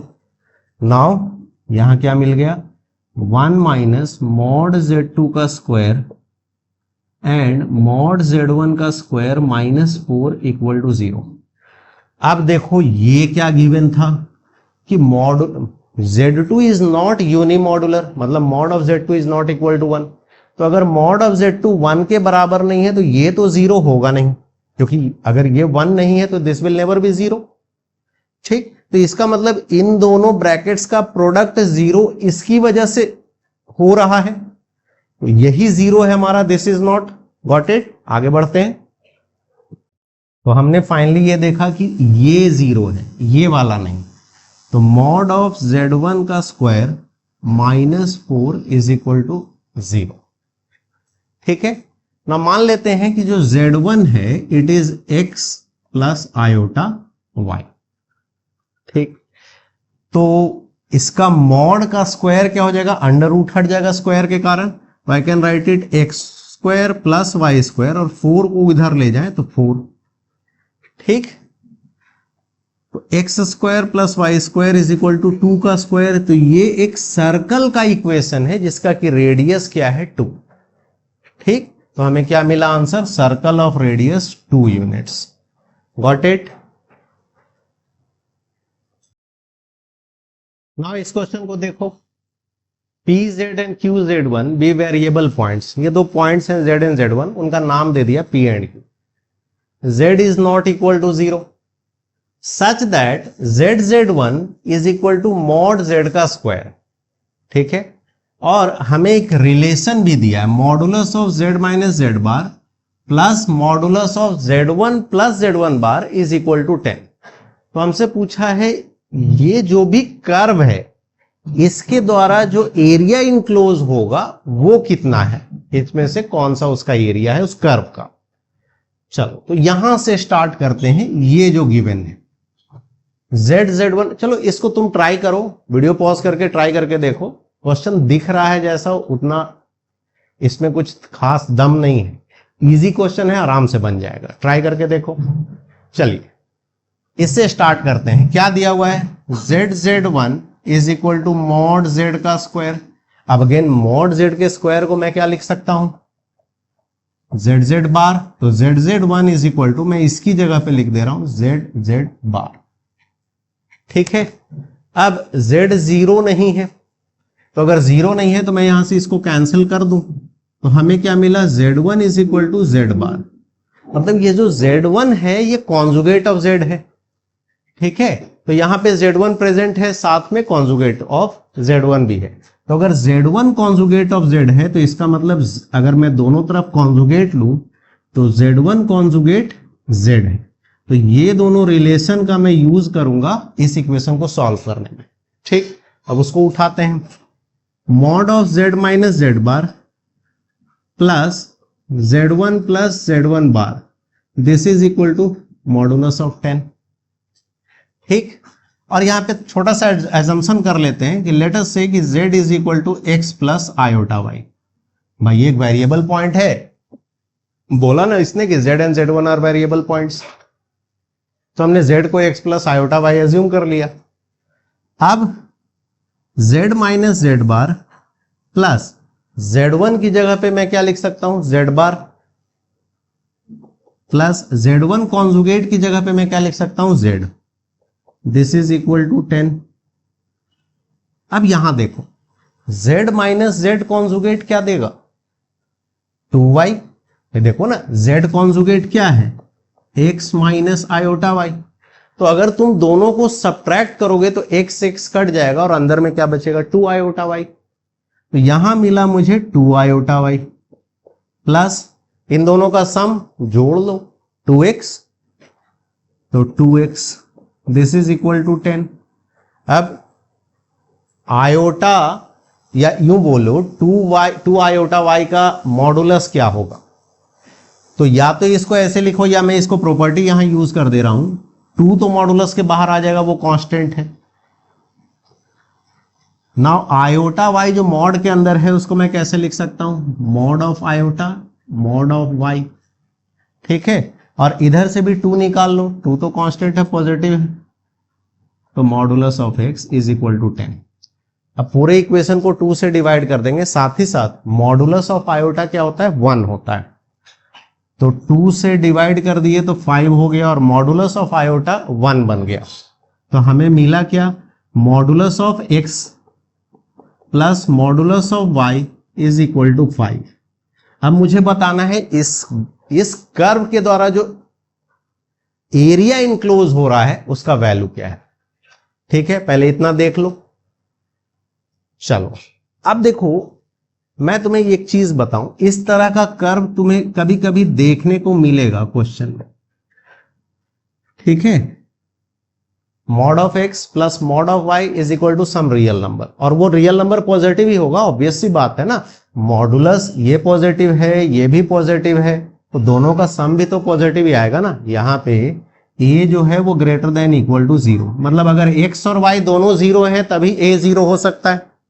अगर x और y दोनों 0 नहीं है, निगेटिव भी है, तो हमें मिलेगा तो एक पॉजिटिव वैल्यू ही, तो a is always greater than equal to 0। तो अब समझते हैं ये कैसा कर्व है। ठीक, चलो ये हमारा कार्टेशियन प्लेन है, क्योंकि यहाँ पे x और y दोनों हमारे रियल नंबर है। मैंने जो कॉम्प्लेक्स नंबर माना है इसमें x और y क्या होते हैं, रियल नंबर। तो अब हमारा यहाँ आर्गन प्लेन से नहीं, कार्टेशियन प्लेन से मतलब है। अब देखो modulus of x plus modulus of y equal to 5, ये एक्चुअली 4 स्ट्रेट लाइंस को डिनोट कर रहे हैं। मैं लिखता हूं कौन कौन से स्ट्रेट लाइन। पहला x plus y equal to 5, second x minus y equal to 5, third minus x plus y equal to 5 and fourth minus x minus y equal to 5। ये वो 4 लाइन है जिसको ये रिप्रेजेंट कर रहा है, या यूं बोले ये रिप्रेजेंट कर रहा है। ठीक है, ये चारों का जो जब तुम इनको कार्टेशियन प्लेन पे प्लॉट करोगे तो इनका जो इंटरसेक्शन पॉइंट है वो याद कर लो कहां मिलता है। अगर तुम प्लॉट करना चाहो, लाइन को प्लॉट करना तो आसान है, ठीक है, तो मैं तुम्हें बताता हूं, जो इंटरसेक्शन पॉइंट है वो तुम्हें एक यहां पे मिलेगा, एक यहां पे मिलेगा, एक यहां पर और एक यहां पर, दैट इज वो ऐसे इंटरसेक्ट कर रहे हैं।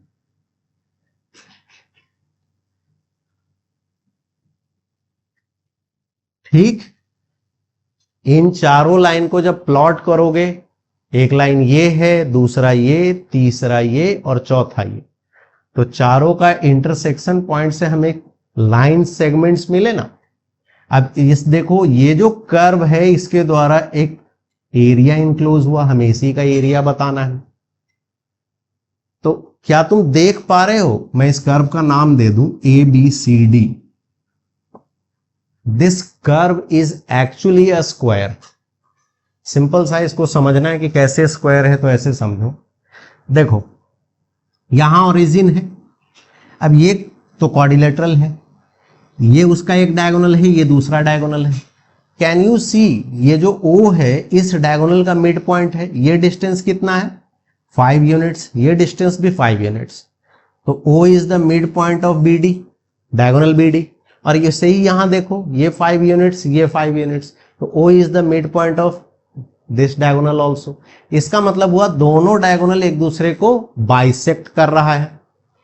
और हम ये तो जानते ही ना कि real y axis and x axis perpendicular होता है, तो कौन सा ऐसा क्वाड्रिलेटरल है जिसके डायगोनल्स परपेंडिकुलरली बाइसेक्ट करते हैं, स्क्वायर। ठीक है, तो बस तुम्हें क्या करना है, इसका एरिया फाइंड करना है।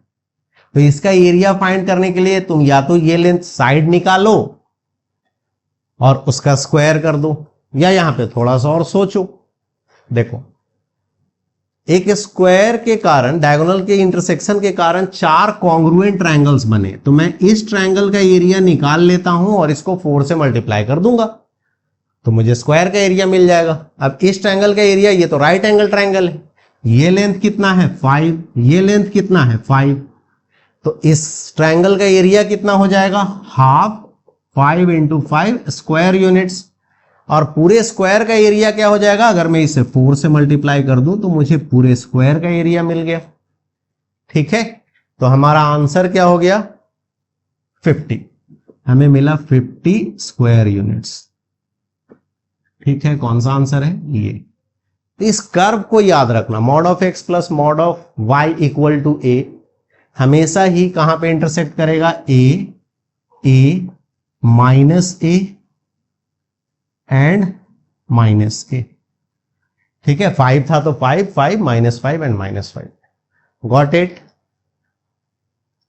सो now let's start the properties of argument. देखो कोई कॉम्प्लेक्स नंबर z है जो आर्गन प्लेन में इस पॉइंट पे प्रेजेंट है, और इस कॉम्प्लेक्स नंबर को कार्टेशियन फॉर्म में हम इस तरीके से रिप्रेजेंट कर सकते हैं, x प्लस आयोटा y। तो आर्गुमेंट ऑफ z का मतलब हुआ ये पॉजिटिव रियल एक्सिस के साथ कितने डिग्री का एंगल बना रहा है, इसे हम आर्गुमेंट ऑफ z बोलते हैं। और हमने इस थीटा का एक रेंज भी डिफाइन किया था जिसे हम प्रिंसिपल आर्गुमेंट बोलते हैं। इट इज -π से बड़ा होना चाहिए थीटा का वैल्यू, और पाई के बराबर या उससे छोटा होना चाहिए। ठीक, तो फर्स्ट प्रॉपर्टी ये है कि argument of zero is not defined. मतलब ये कि जीरो का मतलब क्या हुआ कि वो पॉइंट ओरिजिन पर ही बैठा हुआ है। अगर वो पॉइंट ओरिजिन पर ही है तो रियल एक्सिस के साथ कितने डिग्री का एंगल बना रहा है, क्या हम बता सकते हैं, नहीं बता सकते। ठीक, जैसे ओरिजिन भी एक पॉइंट है और वो पॉइंट जीरो भी एक पॉइंट है, तो वो ओरिजिन के साथ कितने डिग्री का एंगल बना रहा है, वी कैन नॉट से। दैट इज वाई हम क्या बोलते हैं, argument of zero is not defined. ठीक, नाउ सेकेंड प्रॉपर्टी, अगर किसी कॉम्प्लेक्स नंबर का आर्गुमेंट जीरो है या फिर पाई है, इसका मतलब हुआ that complex number is purely real. अब इसको समझते हैं, argument of z is zero, इसका मतलब कि वो पॉजिटिव रियल एक्सिस के साथ जीरो का एंगल बना रहा है। तो वो कॉम्प्लेक्स नंबर कहीं इधर होगा, ठीक। तभी अगर वो पॉजिटिव रियल एक्सिस पे प्रेजेंट है तो हम बोलेंगे कि argument of that complex number is 0। लेकिन अगर वो कॉम्प्लेक्स नंबर इधर कहीं निगेटिव रियल एक्सिस पे प्रेजेंट होगा तो उसका आर्गुमेंट क्या हो जाएगा, पाई। इट विल बी पाई। तो इसको हम इस तरीके से भी लिख सकते हैं कि argument of positive real numbers, positive real number का आर्गुमेंट 0 होता है। मतलब अगर कोई इधर प्रेजेंट है real number on real axis but to the right of origin, तो उसका आर्गुमेंट 0 होगा। And argument of negative real numbers is pi. मतलब अगर कोई रियल नंबर 0 और रियल एक्सिस पे प्रेजेंट है but to the left of origin, तो अगर यहां कहीं प्रेजेंट है तो उसका आर्गुमेंट क्या होगा, पाई। तो सोचो अगर इस एक्सिस पे कहीं भी प्रेजेंट है तो that complex number is purely real, ठीक है। बस वही है कि अगर 0 है तो वो ओरिजिन के इस साइड बैठा हुआ कहीं रियल एक्सिस पे, और अगर पाई है तो ओरिजिन के इस साइड कहीं बैठा हुआ है on the real axis. Got it. Now third, अगर argument of z plus minus pi by 2 है, अगर argument of z plus minus pi by 2 मतलब कोई कॉम्प्लेक्स नंबर है जो रियल एक्सिस के साथ 90 डिग्री का एंगल बना रहा है या फिर माइनस 90 डिग्री का एंगल बना रहा है, तो इसका मतलब 90 डिग्री का एंगल ये हुआ, मतलब that complex number is somewhat air imaginary axis पर है लेकिन ओरिजिन से ऊपर। माइनस 90 ये 90 डिग्री हुआ, या यूं बोले पाई बाई 2। और अगर इधर है कहीं इस side on the imaginary axis but below the origin, तो फिर वो माइनस पाई बाई 2 का एंगल बनाएगा रियल एक्सिस के साथ। तो अगर argument of z plus pi by 2 है तो इमेजिनरी एक्सिस पर है ऊपर की तरफ, ठीक है, ओरिजिन से ऊपर। या फिर अगर माइनस पाई बाई 2 है तो इमेजिनरी एक्सिस पर ही है बट ओरिजिन से नीचे। इसका मतलब हुआ वी कैन से कि अगर argument of a complex number is this plus minus pi by 2, then z is purely imaginary, ठीक। Got it. फोर्थ प्रॉपर्टी देखते हैं। It is argument of z1 z2, मतलब दो कॉम्प्लेक्स नंबर है उसको हमने मल्टीप्लाई किया और तब उसका आर्गुमेंट लिया। इसको हम इस तरीके से भी लिख सकते हैं, argument of z1 plus argument of z2 and plus 2n pi, 2n पाई, ठीक। अब पहले हम ये समझते हैं कि इसको हमने इस तरीके से कैसे लिखा, फिर ये समझेंगे कि ये कैसे आया। मान लो कि हमारा कोई कॉम्प्लेक्स नंबर है z1, इसको हम यूलर फॉर्म में इस तरीके से लिख सकते हैं, ठीक। उस कॉम्प्लेक्स नंबर का मॉडुलस को हमने r1 से डिनोट किया और उसका argument θ1, and another complex number z2 which is r2 ei θ2, ठीक।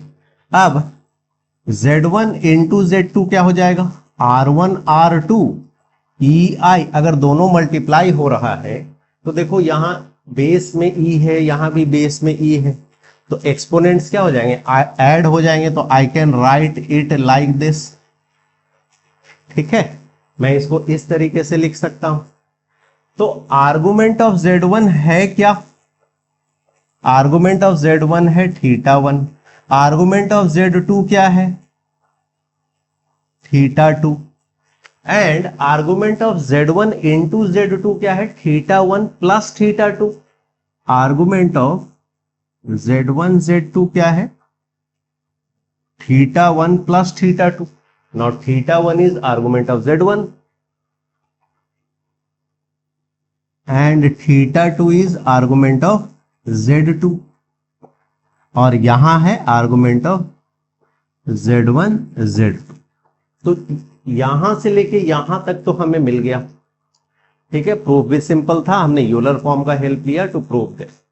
Now why this 2n pi, और यहां पे n क्या है, n इज सम इंटीजर, कोई इंटीजर है n। तो देखो लेट अस से कि आर्गुमेंट ऑफ Z1 जो है वो पाई है। एक एग्जांपल लेते हैं, argument of Z1 is pi and argument of Z2 is pi by 2। तो argument of Z1 into Z2 क्या आ गया, 3 पाई बाई 2, ऐड हुआ तो क्या आ गया 3 पाई बाई 2। और अब प्रिंसिपल आर्गुमेंट को देखो, प्रिंसिपल आर्गुमेंट क्या है, theta cannot be greater than pi. तो हम यहां 2n पाई जो ऐड कर रहे हैं जस्ट टू ब्रिंग द, ताकि हम उस आर्गुमेंट को जो हमें यहां पे मिला है आर्गुमेंट, इस आर्गुमेंट को ऐड करने पे जो मिला उस आर्गुमेंट को हम प्रिंसिपल आर्गुमेंट के रेंज में लेकर आए। That is why we have added 2n pi and here n is integer. ठीक है, गॉट इट। ना यहां पे एक चीज और समझो, ये जो प्रॉपर्टी है इसको हम जनरलाइज भी कर सकते हैं। जब दो कॉम्प्लेक्स नंबर मल्टीप्लीकेशन में थे तो हम इस तरीके से लिख सकते हैं, इवन अगर जो मल्टीप्लीकेशन में कॉम्प्लेक्स नंबर है they are more than 2, that is Z1 into Z2 into Z3 into Zn।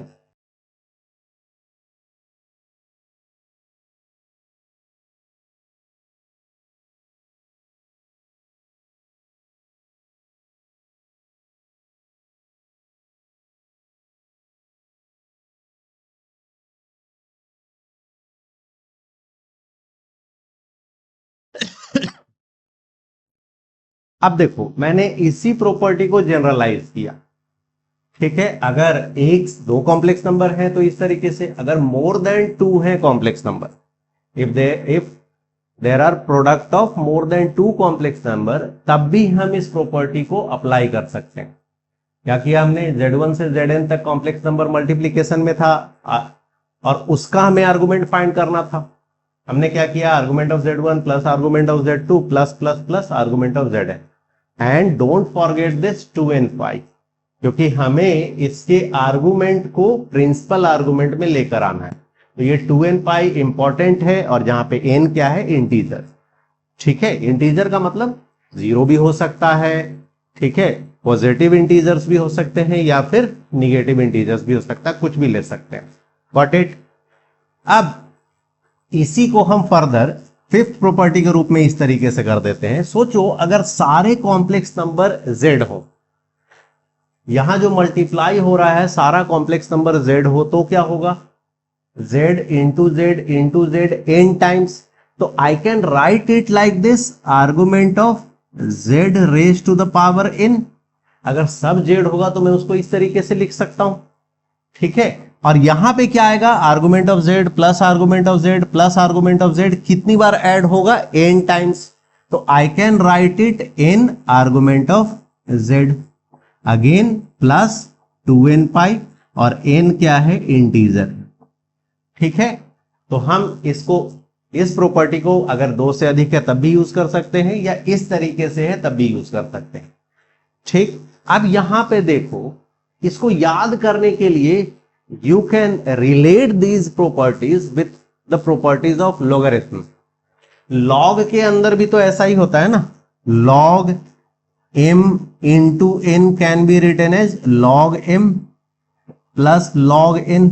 तो अगर ये याद है तो यही चीज यहां देखो, log की जगह पे आर्गुमेंट्स लिखे हुए हैं, log m इंटू n, और यहां लिखा हुआ आर्गुमेंट Z1 इंटू Z2।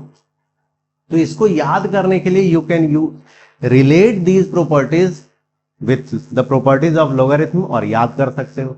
जैसे देखो एक और लो, log of m raise to the power n, इसको क्या लिख सकते हैं, it can be written as n into log m।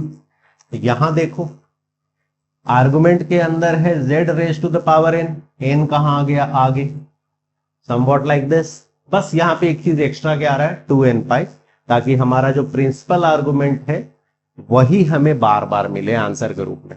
Got it. Now the sixth property,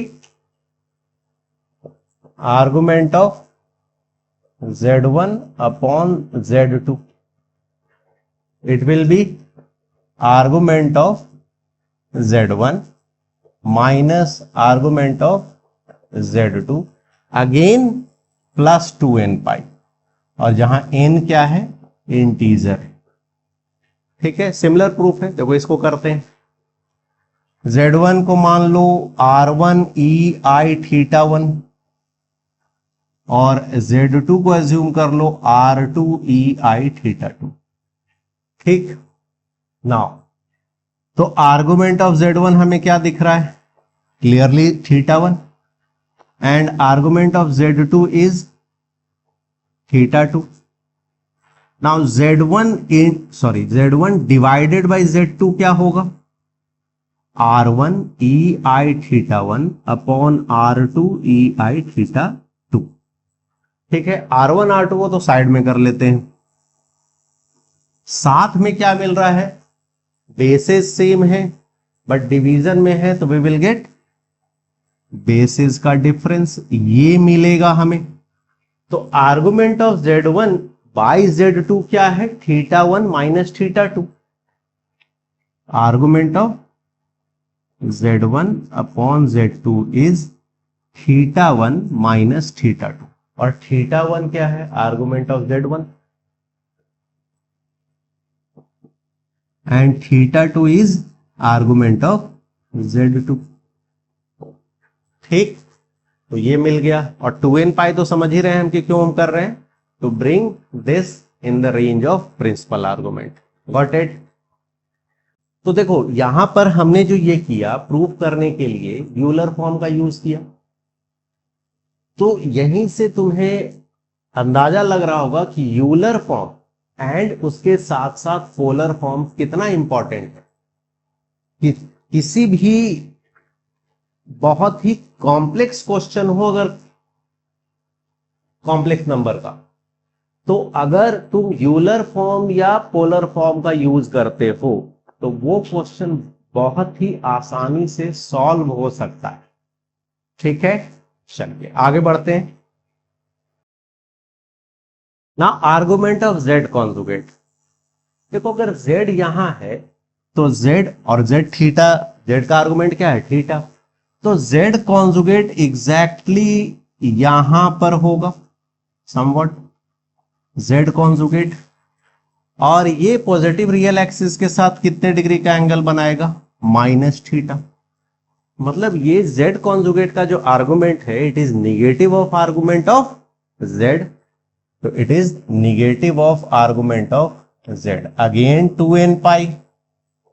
ठीक है, अगर ये प्रिंसिपल आर्गुमेंट के अंदर है तो हमें कुछ नहीं करना है, but if this is out of, ये प्रिंसिपल आर्गुमेंट के रेंज से बाहर निकल जाए, तब हम इसका हेल्प लेंगे।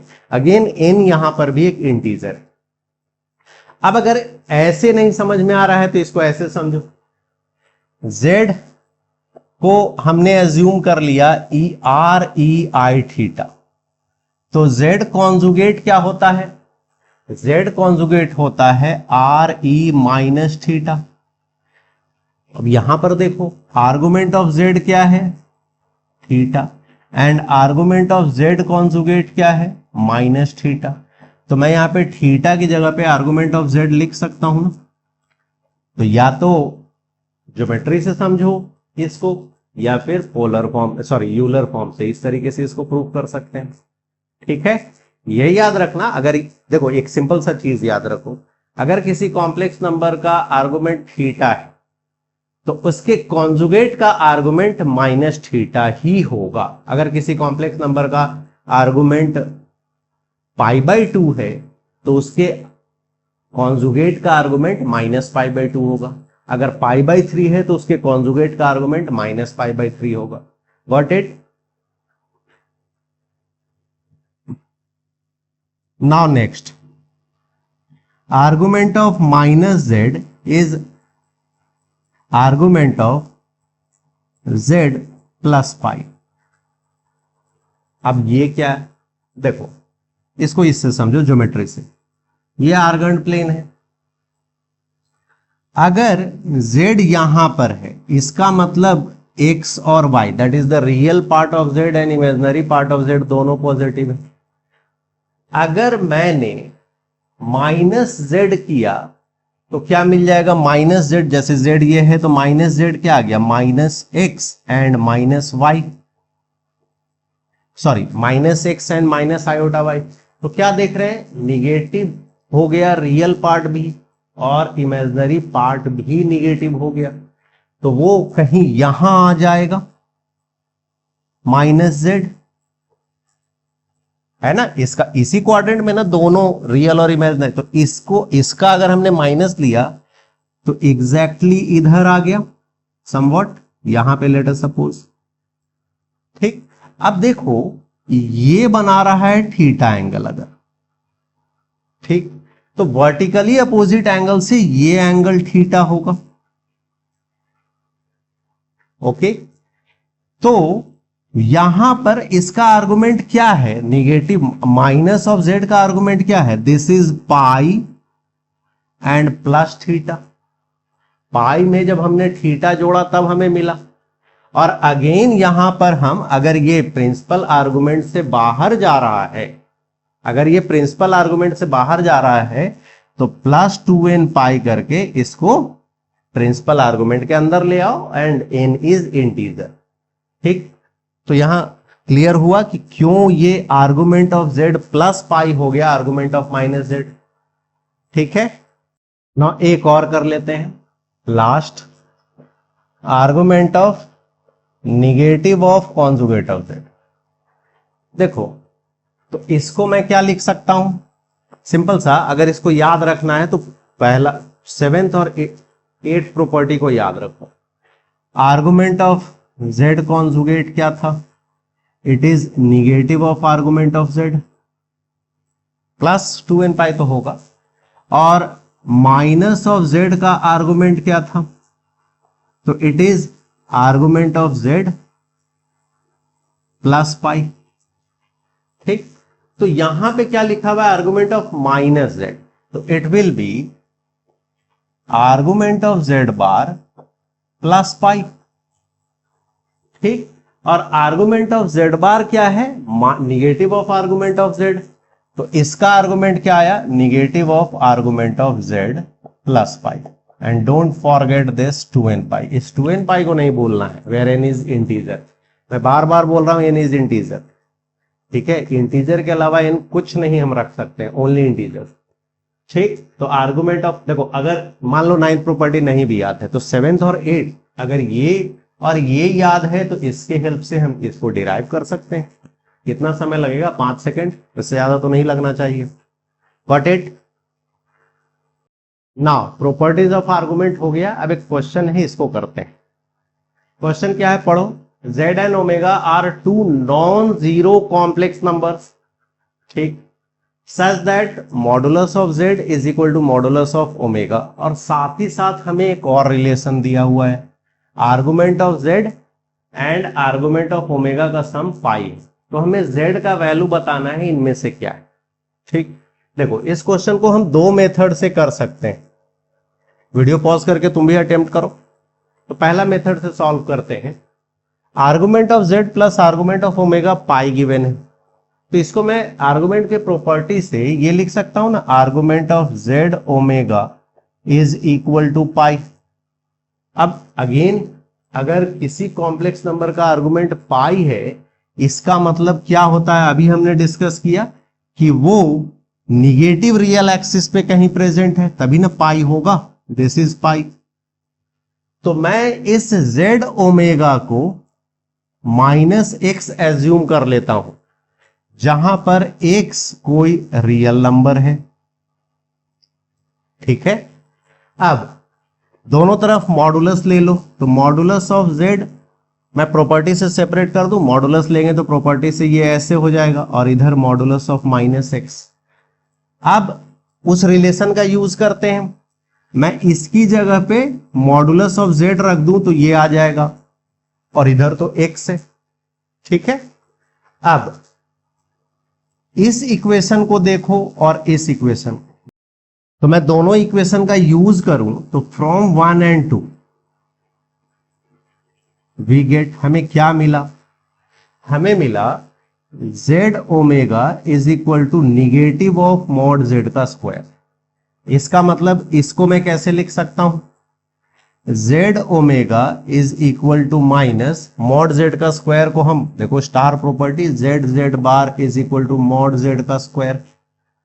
तो मैं इसकी जगह पे z कॉन्जुगेट लिख सकता हूं दिस। अब सबको एक तरफ ले आओ, तो z omega plus z conjugate is equal to 0। ठीक, नाउ अगर मैं यहां से z कॉमन ले लूं तो हमें क्या मिलेगा? Omega plus z conjugate is equal to 0।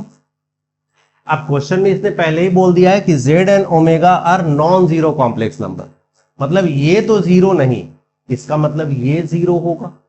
तो omega plus conjugate of z is 0, this means conjugate of z is equal to negative of omega. लेकिन हमें तो z के बारे में बताना, कमेंट करना है, कॉन्जुगेट ऑफ z नहीं। तो मैं दोनों तरफ कॉन्जुगेट ले लेता हूं, तो दोनों तरफ जब कॉन्जुगेट लेंगे तो ये z बन जाएगा और ये बन जाएगा। तो हमारा आंसर क्या आया? z is equal to negative of, answer C, negative of conjugate of omega. तो ये तो एक मेथड है इसको करने का, देख लो इसको ना। इसको सेकेंड मेथड से करते हैं। यहां दिया हुआ argument of z and argument of omega का सम पाई। मान लेते हैं कि z जो है वो r1 ei थीटा 1 है and omega is r2 ei। अच्छा, यहां पे मैं दोनों के आर्गुमेंट को, सॉरी दोनों के मॉडुलस को अलग अलग क्यों मानूं? क्वेश्चन में तो दिया ही है कि दोनों का मॉडुलस इक्वल है। दोनों का मॉडुलस क्या है? इक्वल है। तो लेट अस से वो r है, तो मैं यहां पे r1 r2 ना करके r ही कर देता हूं। ठीक है, तो z हो गया r e i theta 1 and omega is r e i theta 2। ठीक, अब क्वेश्चन में क्या दिया हुआ है? आर्गुमेंट ऑफ z जो कि थीटा 1 है plus argument of omega which is theta 2, ये पाई गिवन है। ठीक, तो I can right theta 1 is pi minus theta 2, हमें यहां से ये मिला। ठीक, अब z को पिक करो, z is r e i theta 1 और थीटा 1 की जगह पे आई can right pi minus theta 2, pi minus theta 2। अब इसको एक्सपोनेंट को सेपरेट कर सकते हैं ना using the properties of base and exponent. तो I can write it r e i pi into e minus i theta 2। मैं इस चीज को ऐसे लिख सकता हूं, r तो बाहर बैठा हुआ है। नाउ यूलर आइडेंटिटी याद करो, e i पाई क्या होता है? e i पाई इज -1, ये बताया था मैंने, e i पाई इज -1।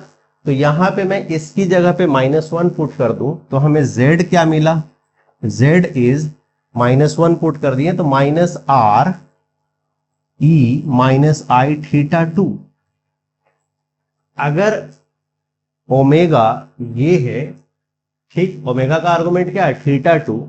तो यहां आर्गुमेंट क्या दिख रहा है? Negative of theta 2। इसका मतलब सिंपल सा है कि अगर मैं इसका कॉन्जुगेट लूंगा तो मैं यही लिखूंगा ना। अगर मैं इसका कॉन्जुगेट लूं तो यही होगा, क्योंकि मैंने बोला था कॉन्जुगेट, सिंपल सा याद रखने का तरीका क्या है? किसी भी कॉम्प्लेक्स नंबर का कॉन्जुगेट लेंगे तो उसका आर्गुमेंट का साइन चेंज कर देना है। ठीक, तो अब बस इसको यहां सब्स्टिट्यूट कर दो, तो z क्या आ गया? मैं इसकी जगह पे क्या लिख सकता हूं? कॉन्जुगेट ऑफ ओमेगा, तो माइनस कॉन्जुगेट ऑफ ओमेगा। यहां से भी हमें यही मिला, आंसर सी। तो ये दो मेथड से, एक मेथड में हमने क्या यूज किया? यूलर फॉर्म, यूलर फॉर्म का हेल्प लिया है। ठीक है, और पहले मेथड में हमने सिंपल प्रॉपर्टी का यूज किया था। Got it? नाउ देखो इस क्वेश्चन को, z and omega are two complex number such that conjugate of z and conjugate of omega में एक रिलेशन दिया हुआ है। ठीक, साथ ही साथ and argument of z into omega is pi, ये भी गिवन है। Then we have to find the argument of z। Argument of z क्या है ये हमें फाइंड करना है। वहीं से स्टार्ट करते हैं। आई कैन राइट दैट, वो जो गिवन है उसको मैं इस तरीके से लिख सकता हूं ना, माइनस आई माइनस, अगर मैं उधर भेजूंगा तो minus I conjugate of omega हो जाएगा। ठीक है, अब दोनों तरफ कॉन्जुगेट ले लें अगर, तो कॉन्जुगेट ऑफ जेड का कॉन्जुगेट क्या हो जाएगा, जेड, आई का कॉन्जुगेट माइनस आई, और एक माइनस पहले से लगा हुआ है तो प्लस आई, एंड ओमेगा का कॉन्जुगेट फिर से कॉन्जुगेट लेने पर ओमेगा बन गया। तो ये हमें मिला। ठीक, ना यहां से मैं ओमेगा का वैल्यू खोजूंगा इन टर्म्स ऑफ जेड, तो मैं दोनों तरफ अगर आयोटा से मल्टीप्लाई कर दूं तो I can write it iota z is equal to minus omega, क्योंकि आयोटा स्क्वायर -1 हो जाएगा यहां पर। अब इस माइनस साइन को इसके साइड कर दे तो ओमेगा हमें क्या मिला, निगेटिव ऑफ आयोटा जेड। ना अब इस रिलेशन का यूज करो, argument of Z omega is पाई, और ओमेगा की जगह पे मैं माइनस आई जेड रख सकता हूं, तो अंदर मिल गया मुझे ये चीज, दिस इज इक्वल टू पाई। ठीक, अब यहां पर मैं प्रॉपर्टी यूज कर सकता हूं, I can write it like this,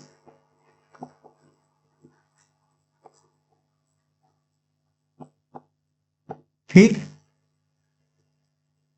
sorry, now argument of iota क्या होता है, argument of iota is pi by 2, तो argument of minus iota minus pi by 2 हो जाएगा, तो this is minus pi by 2, minus pi by 2 plus argument के अंदर Z square है तो ये 2 कहां चलाएगा, कुछ इस तरीके से 2 argument of Z is equal to पाई।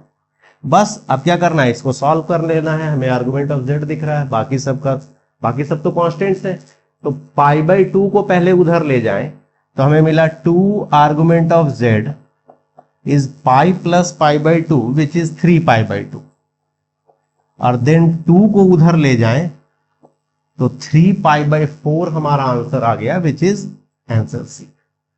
ठीक, देखो प्रॉपर्टीज का यूज, अगर देखो सिंपल सा चीज है, अगर क्वेश्चन है तो सॉल्यूशन तो है। ठीक है, अब यहां पर 11th या 12th में, या खासकर हम बात करें अगर कॉम्पिटिटिव लेवल पे तैयारी कर रहे हो, तो प्रॉपर्टीज का यूज अच्छे से आना चाहिए। सिर्फ प्रॉपर्टी याद होना ही काफी नहीं, अगर हम प्रॉपर्टी को रट के बैठे हुए हैं और क्वेश्चन में कैसे कहां पर किस प्रॉपर्टी को यूज करना है, अगर हम ये नहीं सीखेंगे तो क्वेश्चन नहीं बनेगा। तो सीखने के लिए क्या करना है तुम्हें, क्वेश्चंस करने, अगर क्वेश्चंस करोगे तभी प्रॉपर्टीज का यूज सीख पाओगे। यहां रटने से सिर्फ काम चलने वाला नहीं, कुछ फॉर्मूलाज रट ले और काम चल जाए, वो बचपन में होता था, अब नहीं। प्रॉपर्टीज अच्छे से याद करना है, फिर उसको अप्लाई करने सीखने के लिए नंबर ऑफ क्वेश्चंस बनाने हैं हर एक चैप्टर में। जब तक बल्क में क्वेश्चन सॉल्व नहीं करोगे, और क्वेश्चंस भी क्वांटिटी वाइज नहीं करना है, क्वालिटी वाइज करना है, अच्छे अच्छे क्वेश्चन सेलेक्ट करके करने, ये नहीं कि एक तरह का वन टाइप ऑफ क्वेश्चंस को हम किए जा रहे हैं। एक चैप्टर में सिमिलर टाइप ऑफ क्वेश्चन कर लेने से क्या होगा, ठीक है, डिफरेंट टाइप्स ऑफ क्वेश्चंस करना पड़ेगा, एंड क्वालिटी क्वेश्चंस होने चाहिए, तभी तो उस चैप्टर पर कमांड बनेगा। Got it? चलिए, तो आज के लिए इतना ही। हमने आज प्रॉपर्टीज किया, next we will do triangle inequality. अगली बार हम लोग ट्रायंगल इनइक्वलिटी करेंगे, उसके बाद हम लोग cube root of unity, and then geometry of complex numbers. तो आज के लिए इतना ही। Thanks, bye and take care.